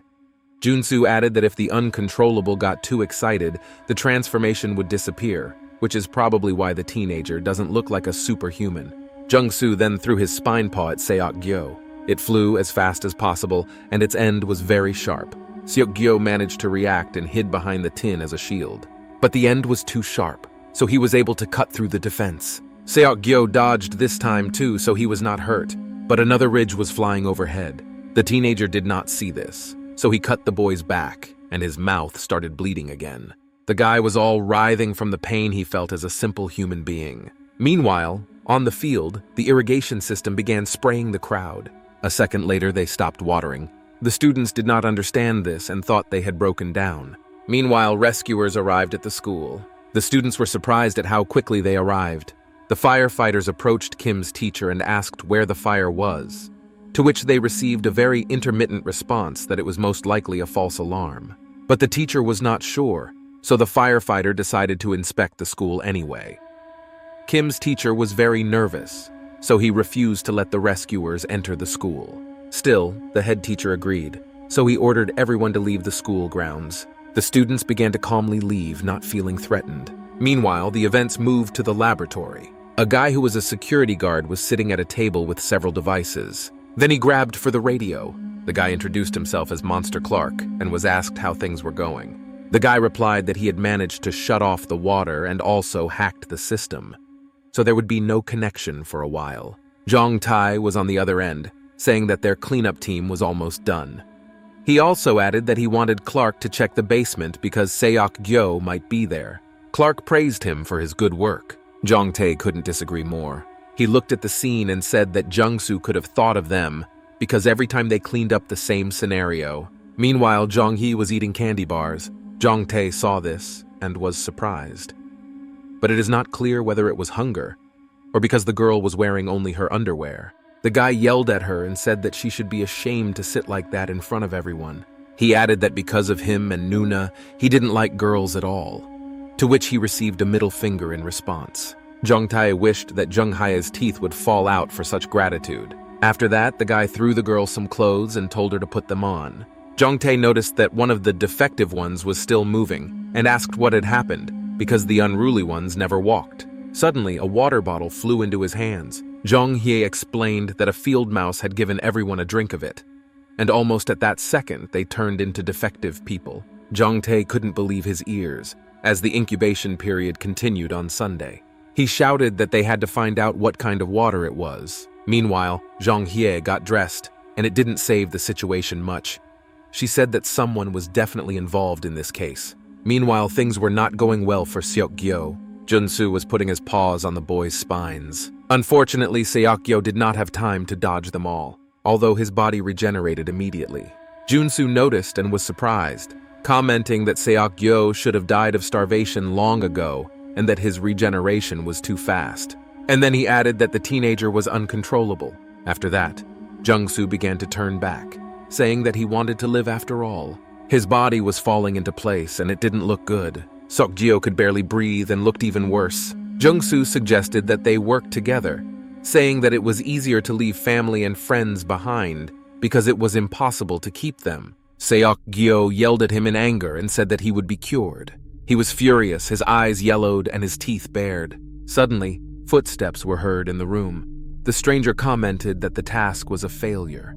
The guys turned to the sound, and everyone was shocked. A man who was an investigator came to them.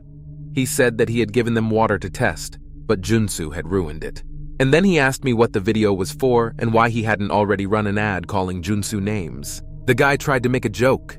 The man told the schoolboy to get ready, because they had to leave. Seok Gyo did not understand what was happening and asked who the man was. Suddenly, a gun was put to his forehead. After that, there was a loud sound and a lot of blood splashed. Seok Gyo fell to the ground unconscious.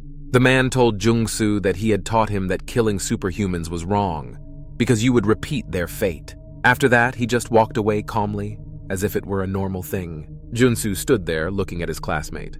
But I still followed my husband. Seok Gyo remained unconscious. Suddenly, his eyes turned yellow again. Meanwhile, Jong Tae and the team tried to get out of the building. They went down somewhere. It seems to have been a basement, where they saw the hostages lying unconscious. Jong Tae complained that they had a lot of work to do and asked Jong Hye if they could pass it off as a terrorist attack. Suddenly, he saw Seok Gyo in front of him. He called him and Jong Hye immediately ran to the boy. The girl grabbed him by the collar and started yelling at him for creating a bunch of problems that he now had to solve himself.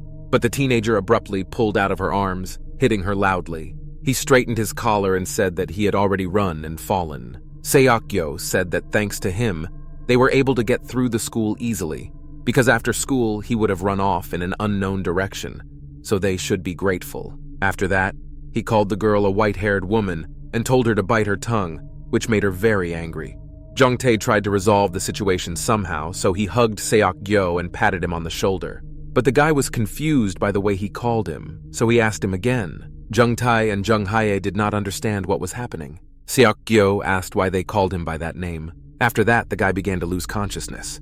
He just fell to the floor, flying headlong. Jung Tae immediately began to catch him and bring him to consciousness. Jung Hae couldn't believe her eyes. Everything was so strange. But she kept her composure. The boy realized that the name he heard seemed unfamiliar to him. He could not believe that his name was really Han Seok Gyo. Meanwhile, the events moved to a different quarter. There was a white car with its headlights on. Junsu and the investigator were sitting in it. The man was ordering the boy not to screw up this time and to clean up the place. The teenager got out of the car. He opened a room with a lot of bags. It looks like it was some kind of warehouse. Somewhere in the back of the room I heard the sound of crying. The girl called him her brother and said that she was in pain and hungry. Her body was chained. She cried and looked at Junsu, repeating that she was in pain and hungry. He recalled Seok-gyo's words that everyone was in danger because of him. Junsu looked at his sister and said that everything would be fine now. He picked up 2 large canisters, and then he spilled the container. Meanwhile, some memories were emerging in his head. He could see that the boy was arguing with someone, and his sister was sitting on the floor. After that, he recalled how she got a scholarship to an elite school and bragged about her uniform. My sister said that she would never repeat their father's fate and would become a broadcaster, earn a lot of money, and start helping people in need. Junsu looked at what had happened to his sister. It broke his heart. She was a monster and screamed in pain all the time. He plunged back into his memories. Junsu ran to the room where his father was, who said that the damned teenagers had done it. The boy ran into the room and saw his sister. The girl turned to him and cried. She was all beaten up and shaking. The guy was shocked by what he saw. He was screaming about what kind of freak did this to her. Meanwhile, in reality, Jungsu was lighting a match. He kept his face calm. The boy remembered his father going through the sacks in this room. He was yelling at him and asking how his father could take money from them. After that, he said that he didn't care about Youngji at all. My father held on to his cane and said that he felt sorry for his sister. But life went on, especially since the parents of those boys would have gotten them off anyway. He then added that it could be considered an investment in Yeonji. Jungsu was shaking. His eyes suddenly turned yellow, and he felt a rage and strength he had never known before. The father continued to say something to his son, but fell silent when he saw what was happening to Jinsu. He asked his son what had happened to him and was very scared. But Jungsu had already turned into a monster, and his mouth was about to devour his father. The monster did not spare anyone, and did not care about the screams of a loved one. Meanwhile, in reality, everything was on fire. Jungsu kept remembering Seok-gyo's words that it wasn't too late to make amends. They could deal with the infection and live a normal life. The guy looked at the fire for a while and left. He thought that he had already gone too far. The events moved to the organization's premises. The screen showed photos of students before and after the transformation and brief information about them. Gu-hyun told the audience that the students' appearance and appetite resembled those with disabilities, but it seemed that they remained human in general because their DNA had hardly changed. Someone clarified that superhumans were not involved, and Gu-hyun confirmed the hypothesis. The man with the mustache asked what kind of liquid they had found in the school, because it caused an instant mutation. Gu-hyun said that they found out that it was created from plasma. The man whispered to the others that their organization was already 7 years old, but this was the first time he had heard of blood-borne infection. Gu-hyun heard about it and commented that it could be a virus, and then added that there were no characteristic cells in the fluid. And then he added that preliminary data showed that the blood from which the plasma was taken belonged to an unruly person. The man with the mustache was shocked by what he heard. Gu-hyun said that their organization had about 900 people, and they found half of them in the last 2 years. He switched slides and said that perhaps this trend was global in nature. On the screen, he showed Seok-gyo and said that it was a new unruly that had a great regeneration, and added that earlier in the year they had only 1 unruly, and now they have 3. Gu-hyun went on to talk about Seok-gyo and added that the boy had easily recovered from his bullet wound. The man with the mustache said that it was incredible that Seok-gyo was able to survive after all that. Gu-hyun commented that mutating cells lost their stability during transformation, resulting in the organism suddenly gaining superpowers. Then he added that the existence of an uncontrollable that could turn people into monsters was quite real, and that Seok-gyo was an example of this. He said they had to find it and destroy it at all costs. Suddenly, the audience was frightened by what they saw. Someone said that they had a lot to do, and that's what caught everyone's attention. It was a woman who was closing her umbrella. She was saying that if they lay low, they would not be found. It turned out to be Yo-yeon, the first of the superhuman species. The woman spoke calmly, thinking over every word. Everyone greeted her as if she were the president. Yo-young had just returned from Jeju Island. She reassured everyone and said that they had faced similar situations before, so they would be able to cope now. Yo-yeon was angry, so her face started to turn into a monster. The newspapers screamed with headlines that said 16 teenagers had started a fire. The news said that everyone had fled and no one had been caught. There was even a hooligan raid as a hypothesis. Seok-gyo read the news on his phone, and the author wrote that he knew the whole truth, so he wondered if these events were connected.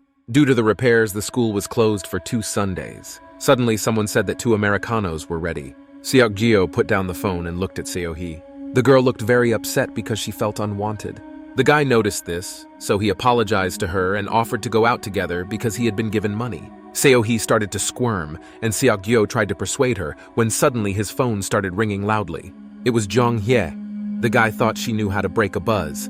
He had to pick up the phone, and immediately there were shouts that Seok-gyo should immediately run to the organization. He put the phone down and said he would be right there. Seo-hee asked who it was. Seok-gyo was very nervous, he was ashamed, but he said he had to go. The girl sighed sadly. Then she put on a smile and told him to go if it was so urgent. Seok-gyo apologized and promised to go out next time. The guy ran up and spoke to Jong-hye. Seo-hee was left alone. She regretted that she hadn't had time to ask him something. It was at school that she saw Seok-gyo bleeding and unconscious. Jung-hye and Jung-tae were screaming loudly, so she heard them talking. Seo-hee was very scared at the time because she was genuinely worried about Seok-gyo. She wanted to ask him if he was okay, but I couldn't and was left alone with 2 drinks. The events moved to a certain quarter. The guy was standing on the edge. It turned out to be Seok-gyo, who was standing on the edge of the roof. Cold sweat ran down his face and he was very nervous. He turned to the team and asked if they were serious. Jong-hae told Seok-gyo to stop chewing on his snot and sit down. The other 2 were on their phones. He was very nervous and said that he was afraid of heights.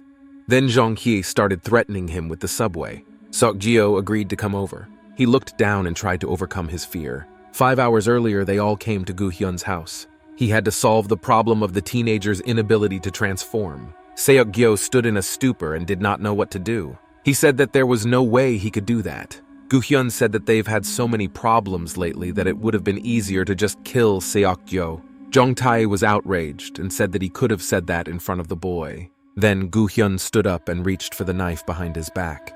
He abruptly grabbed Seok-gyo's face. After that, he put a knife to his face and threatened to cover his head if he did not convert. Gu-hyo even scratched Seok-gyo's face. Suddenly, I heard the sound of skin breaking through. Gu-hyo's shirt was torn and his body was covered with wounds. Without realizing it, Seok-gyo turned into a monster and injured his friend. Gu-hyo commented that Seok-gyo only transformed in situations that threatened his life and was so uncontrollable. The teenager asked why he was labeled as such, because he had been called that before. Gu-hyo explained that the uncontrollables were a cross between superhumans and defective people. They had a mind, but their condition was unstable because of the same cells. Therefore, mutants with superpowers appeared among the uncontrollables. He added that Seok-gyo's ability to regenerate made a lot of noise, but the teenager didn't even know about this ability. Gu-hyo went on to say that until recently, the defective and the uncontrollable were one species and were simply exterminated more often. Seok-gyo was frightened. Gu-hyo explained that there was a high probability that the teenager would also be killed, but if he learned to restrain his transformations, they would help him. Seok-gyo immediately shouted out what he had to do, which made Gu-hyo smile with pleasure. But what he said next sounded crazy. The guy gave me a noose and said that first, Seok-gyo had to be killed. After a while, the teenager was already crouched in a tree. Gu-hyo asked him if he felt in danger. Seok-gyo said that he was even comfortable. Gu-hyo commented that it was probably because of his strong muscles that it wouldn't have worked. Then they decided to try the water and came to the pool. Seok-gyo was underwater for a long time. Suddenly it came up and gasped for air. The guy on the phone said that Seok-gyo had been underwater for 30 minutes and 26 seconds. Jung-hae was loudly indignant. Then they decided to try the subway. Seok-gyo asked if he would die if he didn't transform. Jong-hye replied that he wouldn't die even if his head was blown off. But the guy refused. There were too many risks. Thus, the team reached the roof. Seok-gyo still stood there, afraid, thinking about how his life had become like this. Jong-hye stood behind him and yelled at him to come faster. Seok-gyo looked down and made up his mind. He thought to himself that he could do it, because he was not the weakling he used to be. Suddenly, Seok-gyo took all his will into his fist and bent down. He was flying quite cheerful and happy. He felt some kind of power inside. Suddenly, Everyone on the roof heard a loud sound. They went to the edge to check it out. On that day, Seok-gyo broke his leg, and it took 6 days to regenerate, but he was still unable to transform. Seok-gyo was lying on the floor, saying that he needed help, but everyone was silent, and he thought that his friends had run away. The events moved into the room. The guy was listening to music loudly, and there was a watch on the table. Seok-gyo looked in the mirror and wondered why he hadn't dressed like this before. A love song was playing on his phone. He looked to the side.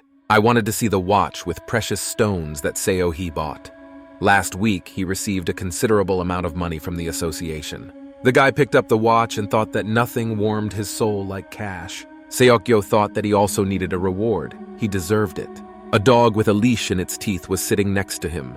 Seok-gyo said that he would not go for a walk with it. Suddenly, the guy caught himself thinking that he seemed to have gotten used to the dog because he hadn't found an owner yet. The mother came out to her son and asked him where he was going. She would soon prepare lunch. Seok-gyo's hair stood on end. He started to get nervous and said that he had things to do and would eat in a cafe. My mother smiled and said that today was an important day and asked me to be home for dinner. Seok-gyo quickly ran away and told Seo-hee on the phone that he had just stepped out. The mother and dog stood in a stupor. Like here, the dog began to attract attention because he was never walked. The mother sat down with the animal and asked why Seok-gyo started behaving so strangely. Suddenly, there was a knock on the door and they said it was a delivery. The dog growled as if it sensed danger, and the mother said she hadn't ordered anything. Meanwhile, the events moved to the noisy street, or rather in a cafe. At the last table, a couple, Seok-gyo and Seo-hee, were discussing movies. More precisely, the guy was talking about the actor and how much he admired him. Seok-gyo did not stop talking. Suddenly, he noticed that Seo-hee was less enthusiastic, so he asked her if she liked it.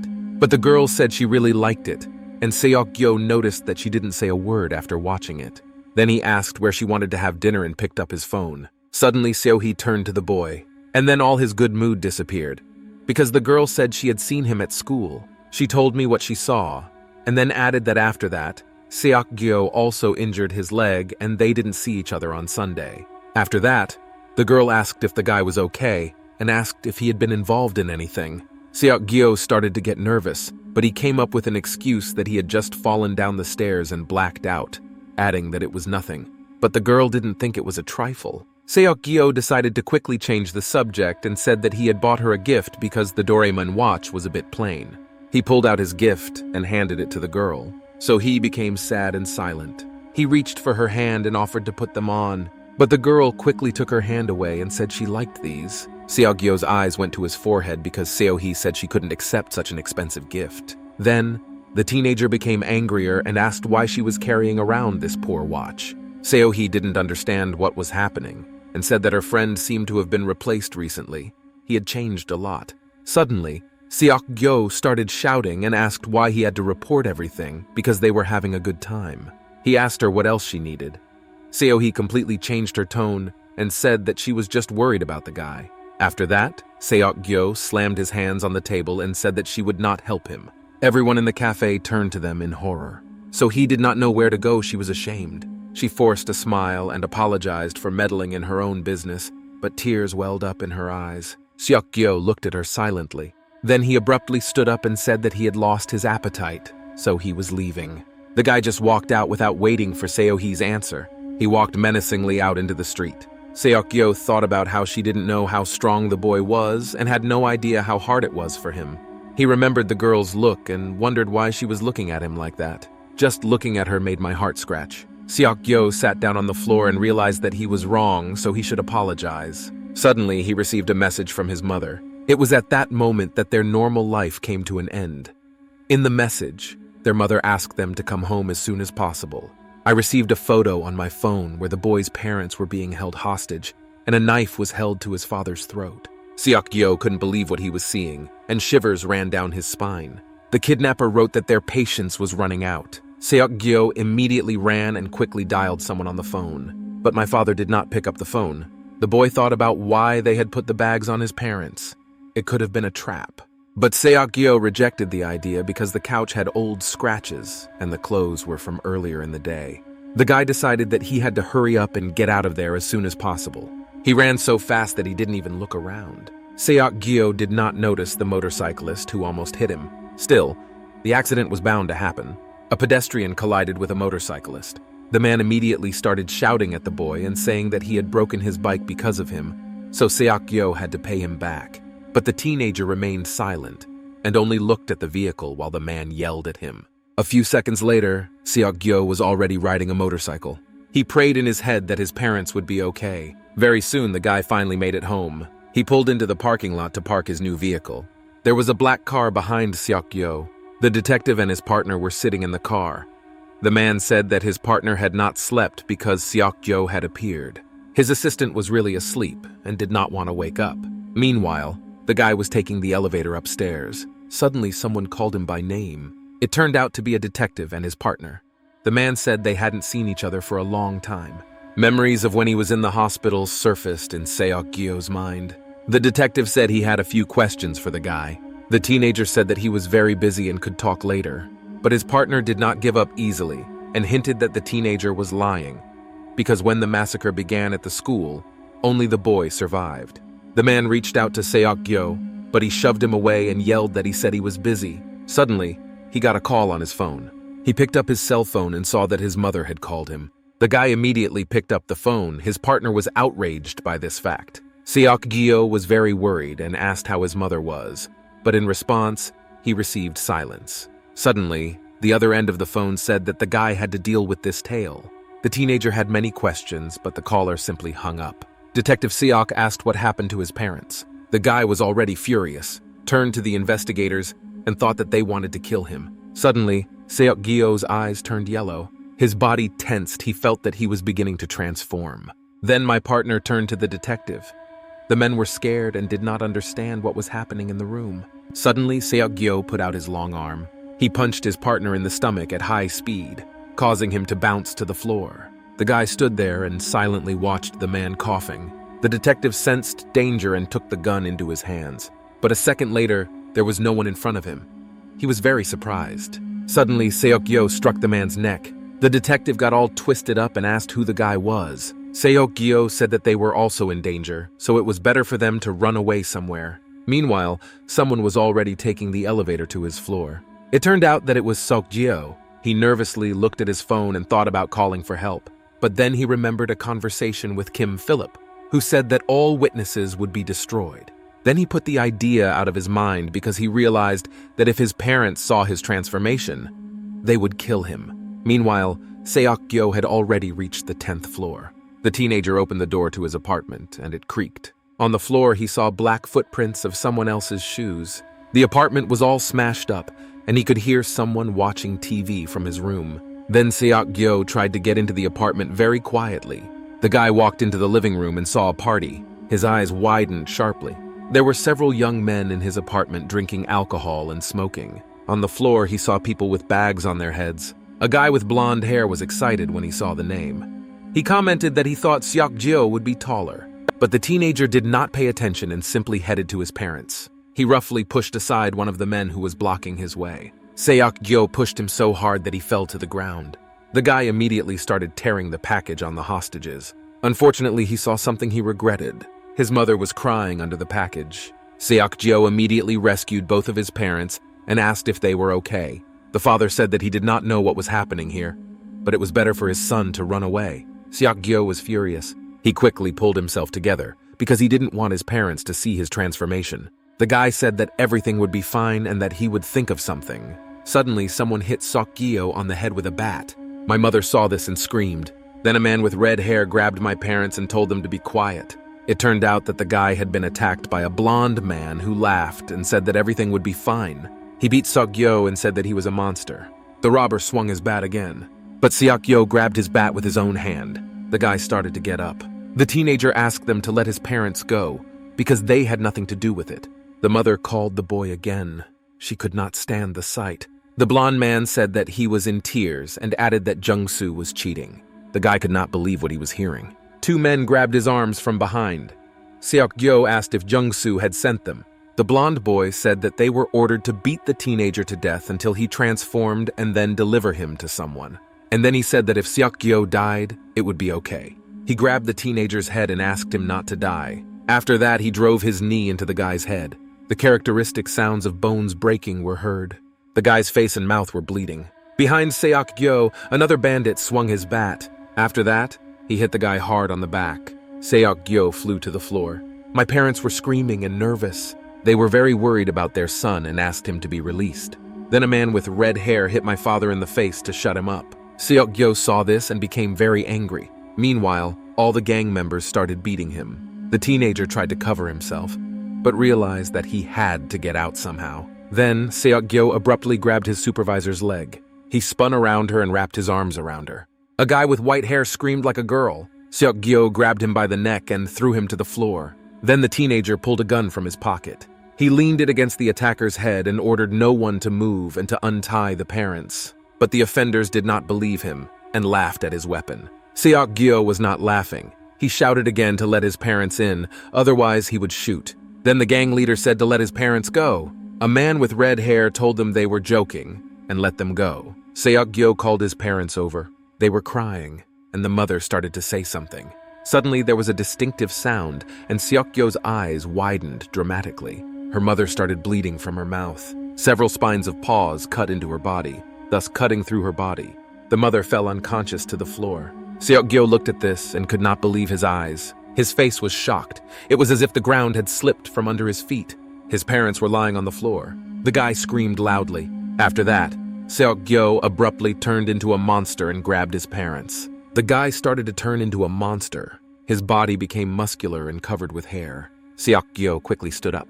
His mouth became a real monster's mouth. The teenager's clothes were torn, so he stood there completely naked, but that did not detract from his cool look. The girl drank in a stupor, as did the others, because they were told that the guy was uncontrollable. But it turned out that Seok-gyo was perfect. The gang thought they were being played. After all, there were very few of this species. The guy started to say something when he was suddenly interrupted by a monster that blew off half his head. The offender fell to the floor, blood pouring from his head. Seok-gyo was very angry and he wanted revenge. Then the team quickly transformed. The monster was running at them. Before the bald man could even do anything, Seok-gyo's fist had already sliced through his stomach. The monster found and grabbed the spine of the offender. After that, he took it out of the guy's body. Then a guy with red hair stepped in and threw his big arm at Seok-gyo. Parts of its paws pierced through the monster's body. But this only made Seok-gyo more angry. The monster did not care about his wounds at all. It attacked the guy with red hair. The teenager simply nailed him to the floor, breaking it. The offender's eye began to bleed. Then Seok-gyo pierced the boy's neck with his thumbs. The poor man begged for mercy, but the monster said he wouldn't even think about it. He abruptly grabbed the larynx of a guy with red hair. After that, Seok-gyo went back and saw the girl he hadn't gotten over yet. She was shaking and could not believe her eyes. But the teenager was quick to grab her by the head. After that, there was only one main offender left. Seok-gyo came up to him and asked if the boy couldn't have been transformed out of fear. He grabbed his head and said that he was going to die for a long time. The monster told him how he was going to kill him. Seok-gyo said that it was revenge for his parents. Meanwhile, Jong-tae and Gu-hyo stood on the balcony. A guy with red hair looked through binoculars and could not believe his eyes. He told his partner, however, that Seok-gyo was indeed a perfect species. Gu-hyo said that it was supposed to be a new degree of mutation. Jong-tae turned to his friend and smiled, saying how nasty his character was, because they knew they were coming to see Seok-gyo. He added that he should have warned the poor people, to which Gu-hyo said that there was no point in baiting them. Jong-tae continued to watch through his binoculars and rejoice in Seok-gyo's success. Gu-hyo joined him and suggested that next time he should slip Seok-gyo his. Jong-tae said it wasn't funny. Meanwhile, the entire floor of the apartment was covered with blood and bodies. Seok-gyo stood there completely naked because he had already transformed into his normal form. The boy put his parents on the curtains. He sat silently and looked at them. Suddenly the dog, Seok-gyo, began to bark. The animal was afraid of its owner, but came to him anyway. The dog started rubbing against the boy's body and crying. Seok-gyo is glad that at least someone survived and pets the dog. Suddenly, the teenager remembered what his mother had told him before leaving. Today was my parents' wedding anniversary. He looked at the bodies of his parents and thought about how they celebrated it every year. Suddenly, he took his mother's cheek and apologized for forgetting the anniversary. After that, Seok-gyo remembered Sohee, thinking that he had destroyed the world they had so carefully protected. Then he remembered his parents again, and he wondered what he was trying so hard to protect. Suddenly, tears flowed from Seok-gyo's eyes, but the boy thought that he wasn't even sad or sorry, he was just crying, as if it was just muscle memory. Then the boy stood up over the bodies of his parents and apologized for all the pain he had caused them. The teenager just wanted to be near them. Meanwhile, the news was reporting on the brutal murder of a family. The news reported on the details of the tragedy and said that this person was also suspected of a terrorist attack at the school. The news was on the TV in the hospital room.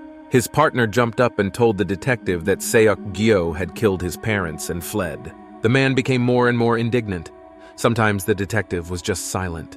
He recalled how the boy talked to his parents and called them, and then the yellow eyes of a teenager popped into his head. The detective was deep in thought. Meanwhile, his partner kept on being indignant, and the detective told him not to shout so loudly. The assistant asked the detective what they were going to do, since he had been suspended from service because of the weapon, to which the detective replied that he immediately realized that the case was not easy. He added that they would slowly dig into how rotten their boss was. Meanwhile, the events moved to a residential building. In it, someone broke a water bottle on the floor. It turned out to be So-hee. She was watching the news and couldn't resist what she heard. Suddenly, her mother came up to her and said that she had no face on her. Seo-hee suddenly remembered all the manifestations of her boyfriend's aggression. But the girl didn't want to believe it. She hoped it was all a lie. Jung-hee and his brother also watched the same news. The boy asked his sister when their parents were going to return to work in Japan. Then she replied that it might happen in a year. The little boy raised his hands and started counting on them. After that, he said that 3 years had already passed. Jung-hae was angry about this, and she replied that their parents worked like hell, so the boy had to study hard. Suddenly, the girl's phone rang. She took it and got upset. Meanwhile, the weather outside was terrible and raining. Seok-gyo was sitting on a park bench with his dog. Suddenly, someone approached him. The guy looked up and said he didn't think she would come. It was Jong-hye. Seok-gyo immediately began to apologize to her and explained that he had no one else to go to. The girl looked at him with her dissatisfied face and told him to follow her. The teenagers were walking through a poor neighborhood. The girl opened the door to the house. At the entrance to the living room, my brother was sleeping. Seok-gyo held a gray t-shirt in his hands. Jong-hye rummaged through her closet and told the boy to put it on after she showered. It was her father's clothes, but Seok-gyo threw her to the floor and went to Jong-hye. He suddenly abruptly grabbed the girl by the arm of her wet t-shirt, which was completely transparent. After that, the guy threw Jong-hye roughly to the floor. He approached her and looked her straight in the eye. The teenagers were very close. Seok-gyo began to say in a rough voice that his life had gone downhill, but he didn't even miss his parents. He yelled at Jong-hye and said that his heart should have burst with pain, but it didn't. The guy thought he had become a different person, because he had changed a lot since his conversion. His hands began to clench, and finally he said that before he just didn't remember things. But now Seok-gyo didn't know who he was. Jong-hae listened to the teenager and stood up. She began to ask him rudely what he didn't know, what kind of child he was or how he used to live. After that, she added that she only knew his current self. And then she said that Seok-gyo was just being Seok-gyo. She suggested that perhaps the teenager had lost himself because of guilt over the crime. And then she added that his emotionality irritated her all the time. Jong-hae added that she thought he was one of the superhumans and was ashamed. Suddenly, Seok-gyo came too close to her lips. He did it so abruptly and was all red, just like Jung-hye. She did not know what to do or how to react. After that, they kissed. Suddenly, there was a loud sound, and Seok-gyo just fell to the floor. Jong-hye opened her eyes. She saw that Seok-gyo was all red and burning. Jong-hye started to panic and wake the teenager up because it was a good place to cook. After a while, Seok-gyo was lying under a blanket with ice on his head, and Jung-hye was talking to Gu-hye about how superhumans didn't get sick. The guy was not speaking in a very good atmosphere and said he would check everything again. Jong-hye said that then Seok-gyo would stay with her for a while. Suddenly, Gu-hye asked her if she was in love. After that, the girl just exploded, and Gu-hye said that she was furious all the time when she was being hurt. She just hung up and was very angry with Seok-gyo. Then the guy began to deliriously apologize to Seo-hee. This upset Jung-hye. It seemed like the girl really had some feelings. She suddenly remembered a terrible story when her mother and father shouted at her and asked her to stop. The girl said that if a superhuman begins to feel a sense of responsibility for what he has done, he will surely go crazy. But unfortunately, there is no turning back. After that, she said that now Seokgyo should just rest. The events moved to October 2016. Someone was watching a video on the website. The video opened with a guy in a cap saying that the search on Mount Cheery was very boring because he thought that a brave heart would shout loudly. He continued that he hoped to find the bat in an abandoned house. He added that the bat was stronger than a brave heart.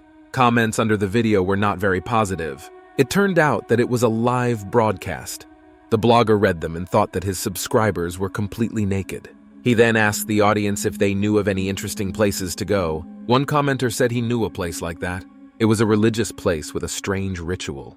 The commentator said that he had to drink water, after which people started to get angry. And then he added that they recently found the body of someone who had undergone the rite and had the word victim written on his chest. Suddenly, the blogger received a notification. He opened it. There he saw a photo with an inscription on the chest and body parts scattered on the floor. The blogger was actually very scared when he saw it and thought it looked like Guru. But he pulled himself together and showed the photo to the audience, saying it looked like Photoshop. The man commented that the organization was involved in the occult. Meanwhile, the chat became active and started sending reactions. A commenter said that he could have gone with the blogger to that place because he was afraid. The man agreed to go along and ended the broadcast by introducing himself as Choi Seong-hoon. A few days later, the blogger actually came to church. He corresponded with Han Seok-gyo, and the guy said he couldn't come over because he had a lot to do. Choi Seong-hoon thought he was just scared. But he decided that it was even better. The man entered the room. Everything looked quite nice. He was met by a nice woman who told him that Choi Seong-hoon had to hand over his briefcase and phone before the initiation. He was confused by the fact that he had to hand in his phones, but a nice woman told him that it was customary to avoid mishaps. Choi Seong-hoon obeyed and gave his belongings back.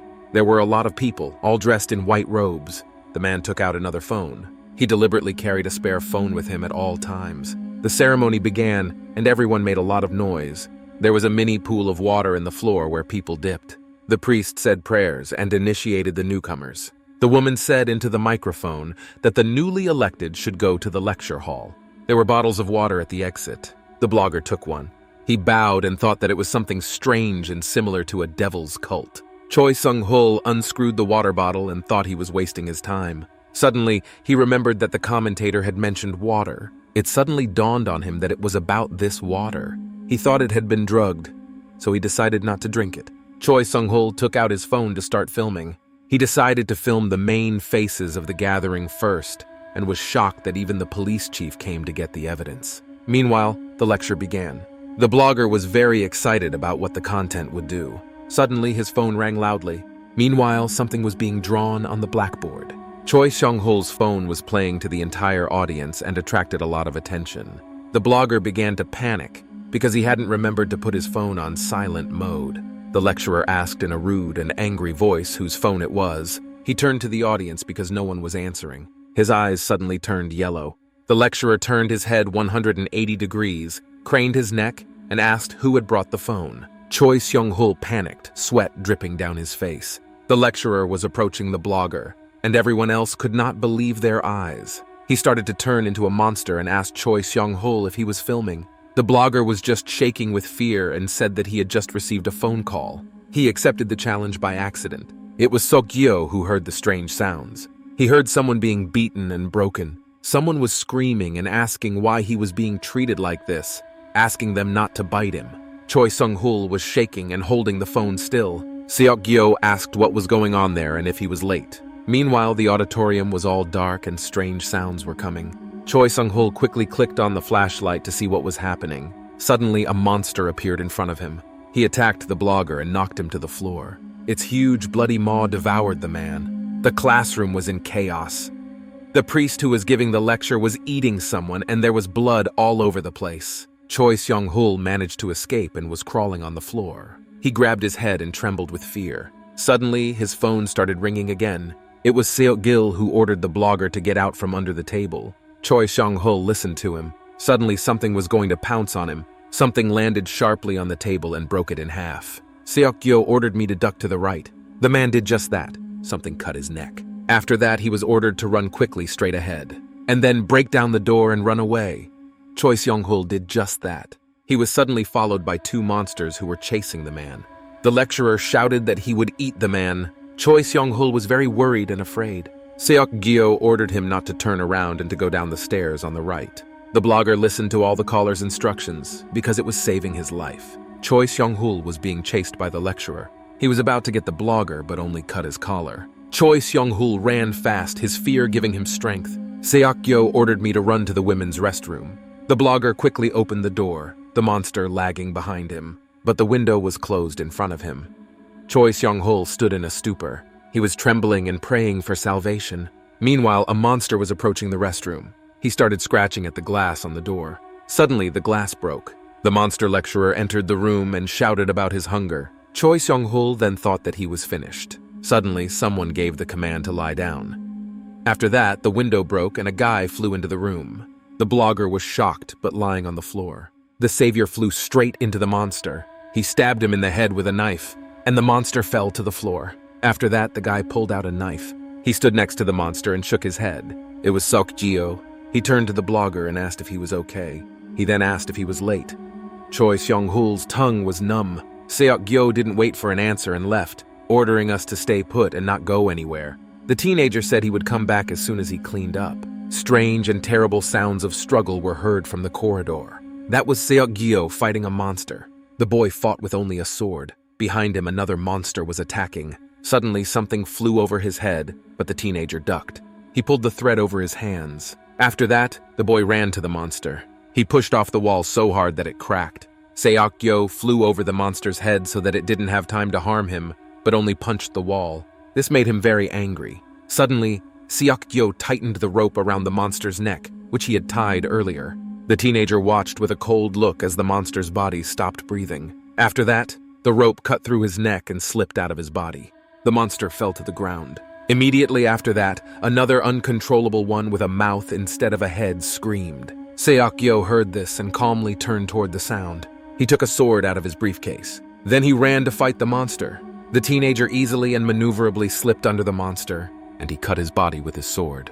The monster screamed loudly in pain. Then he fell to the floor, ending up like his brothers. Seok-gyo finished his work and cleared the area, so he had to inspect the audience. But there was no one inside the office, probably because the others had fled. Then Seok-gyo decided to return to blogging. Choi Seong-hul was sitting in the toilet, shaking with fear. The man noticed that it was surprisingly quiet. Then he decided that he had to get out of this madness. Suddenly, Seok-gyo walked in. Choi Seong-hul was so scared that he fell to the floor and screamed. Seok-gyo looked at him and said that he had told him to wait inside. The guy stretched out his hand. Choi Seong-hul screamed and begged him not to kill him. But Seok-gyo reached out to pick up the phone, thinking about what a coward the blogger really was. The guy just wanted to watch a video that Choi Seong-hul had shot. He saw the familiar face of his boss. He remembered that he had seen him at school. Seok-gyo showed this man to the blogger and asked if there was a tall teenager next to him. He was hinting at his classmate Jung-soo and started to make a face at him, but the blogger didn't see it. Then Seok-gyo asked if Choi Seon-hul was scared and explained that they knew his face. And then he opened his briefcase and said that he would keep the phone. The blogger asked what it was. Then there was silence. Suddenly, the teenager's face changed dramatically and he became angry and asked what the man had seen. Choi Seong-chul did not understand what was happening and began to tremble again. Seok-gyo then threatened him not to say a word on his channel or social media. Otherwise, he would take that photo with his body. Choi Seong-chul shook his head in fright. Seok-gyo said he would keep an eye on him. Meanwhile, a new day has come. A teenager was leaving a supermarket and talking on the phone. He talked to someone from the organization and said that he had hidden all the evidence and would tell the rest later.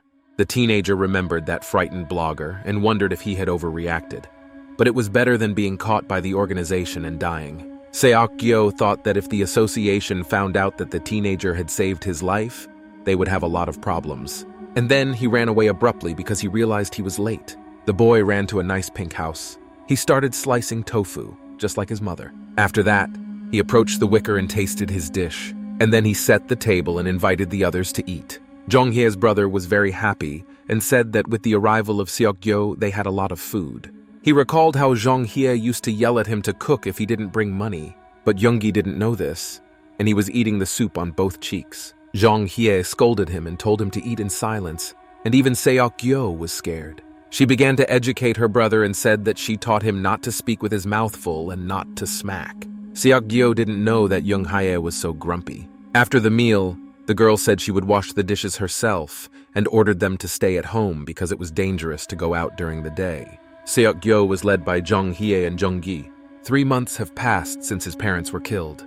For the first 2 weeks, Seok-gyo couldn't even leave the house. But the organization settled everything, and now everything was surprisingly quiet. Seok-gyo did the dishes anyway because he was dying of boredom. The weather was beautiful outside. The guy was sitting on the porch with his dog and asked him if he could do his laundry. Suddenly, he received a notification on his phone. It was So-hee. She wrote to him every day and told him about her days. She asked how the boyfriend was doing and added that she missed him a lot. Seok-gyo also missed her very much.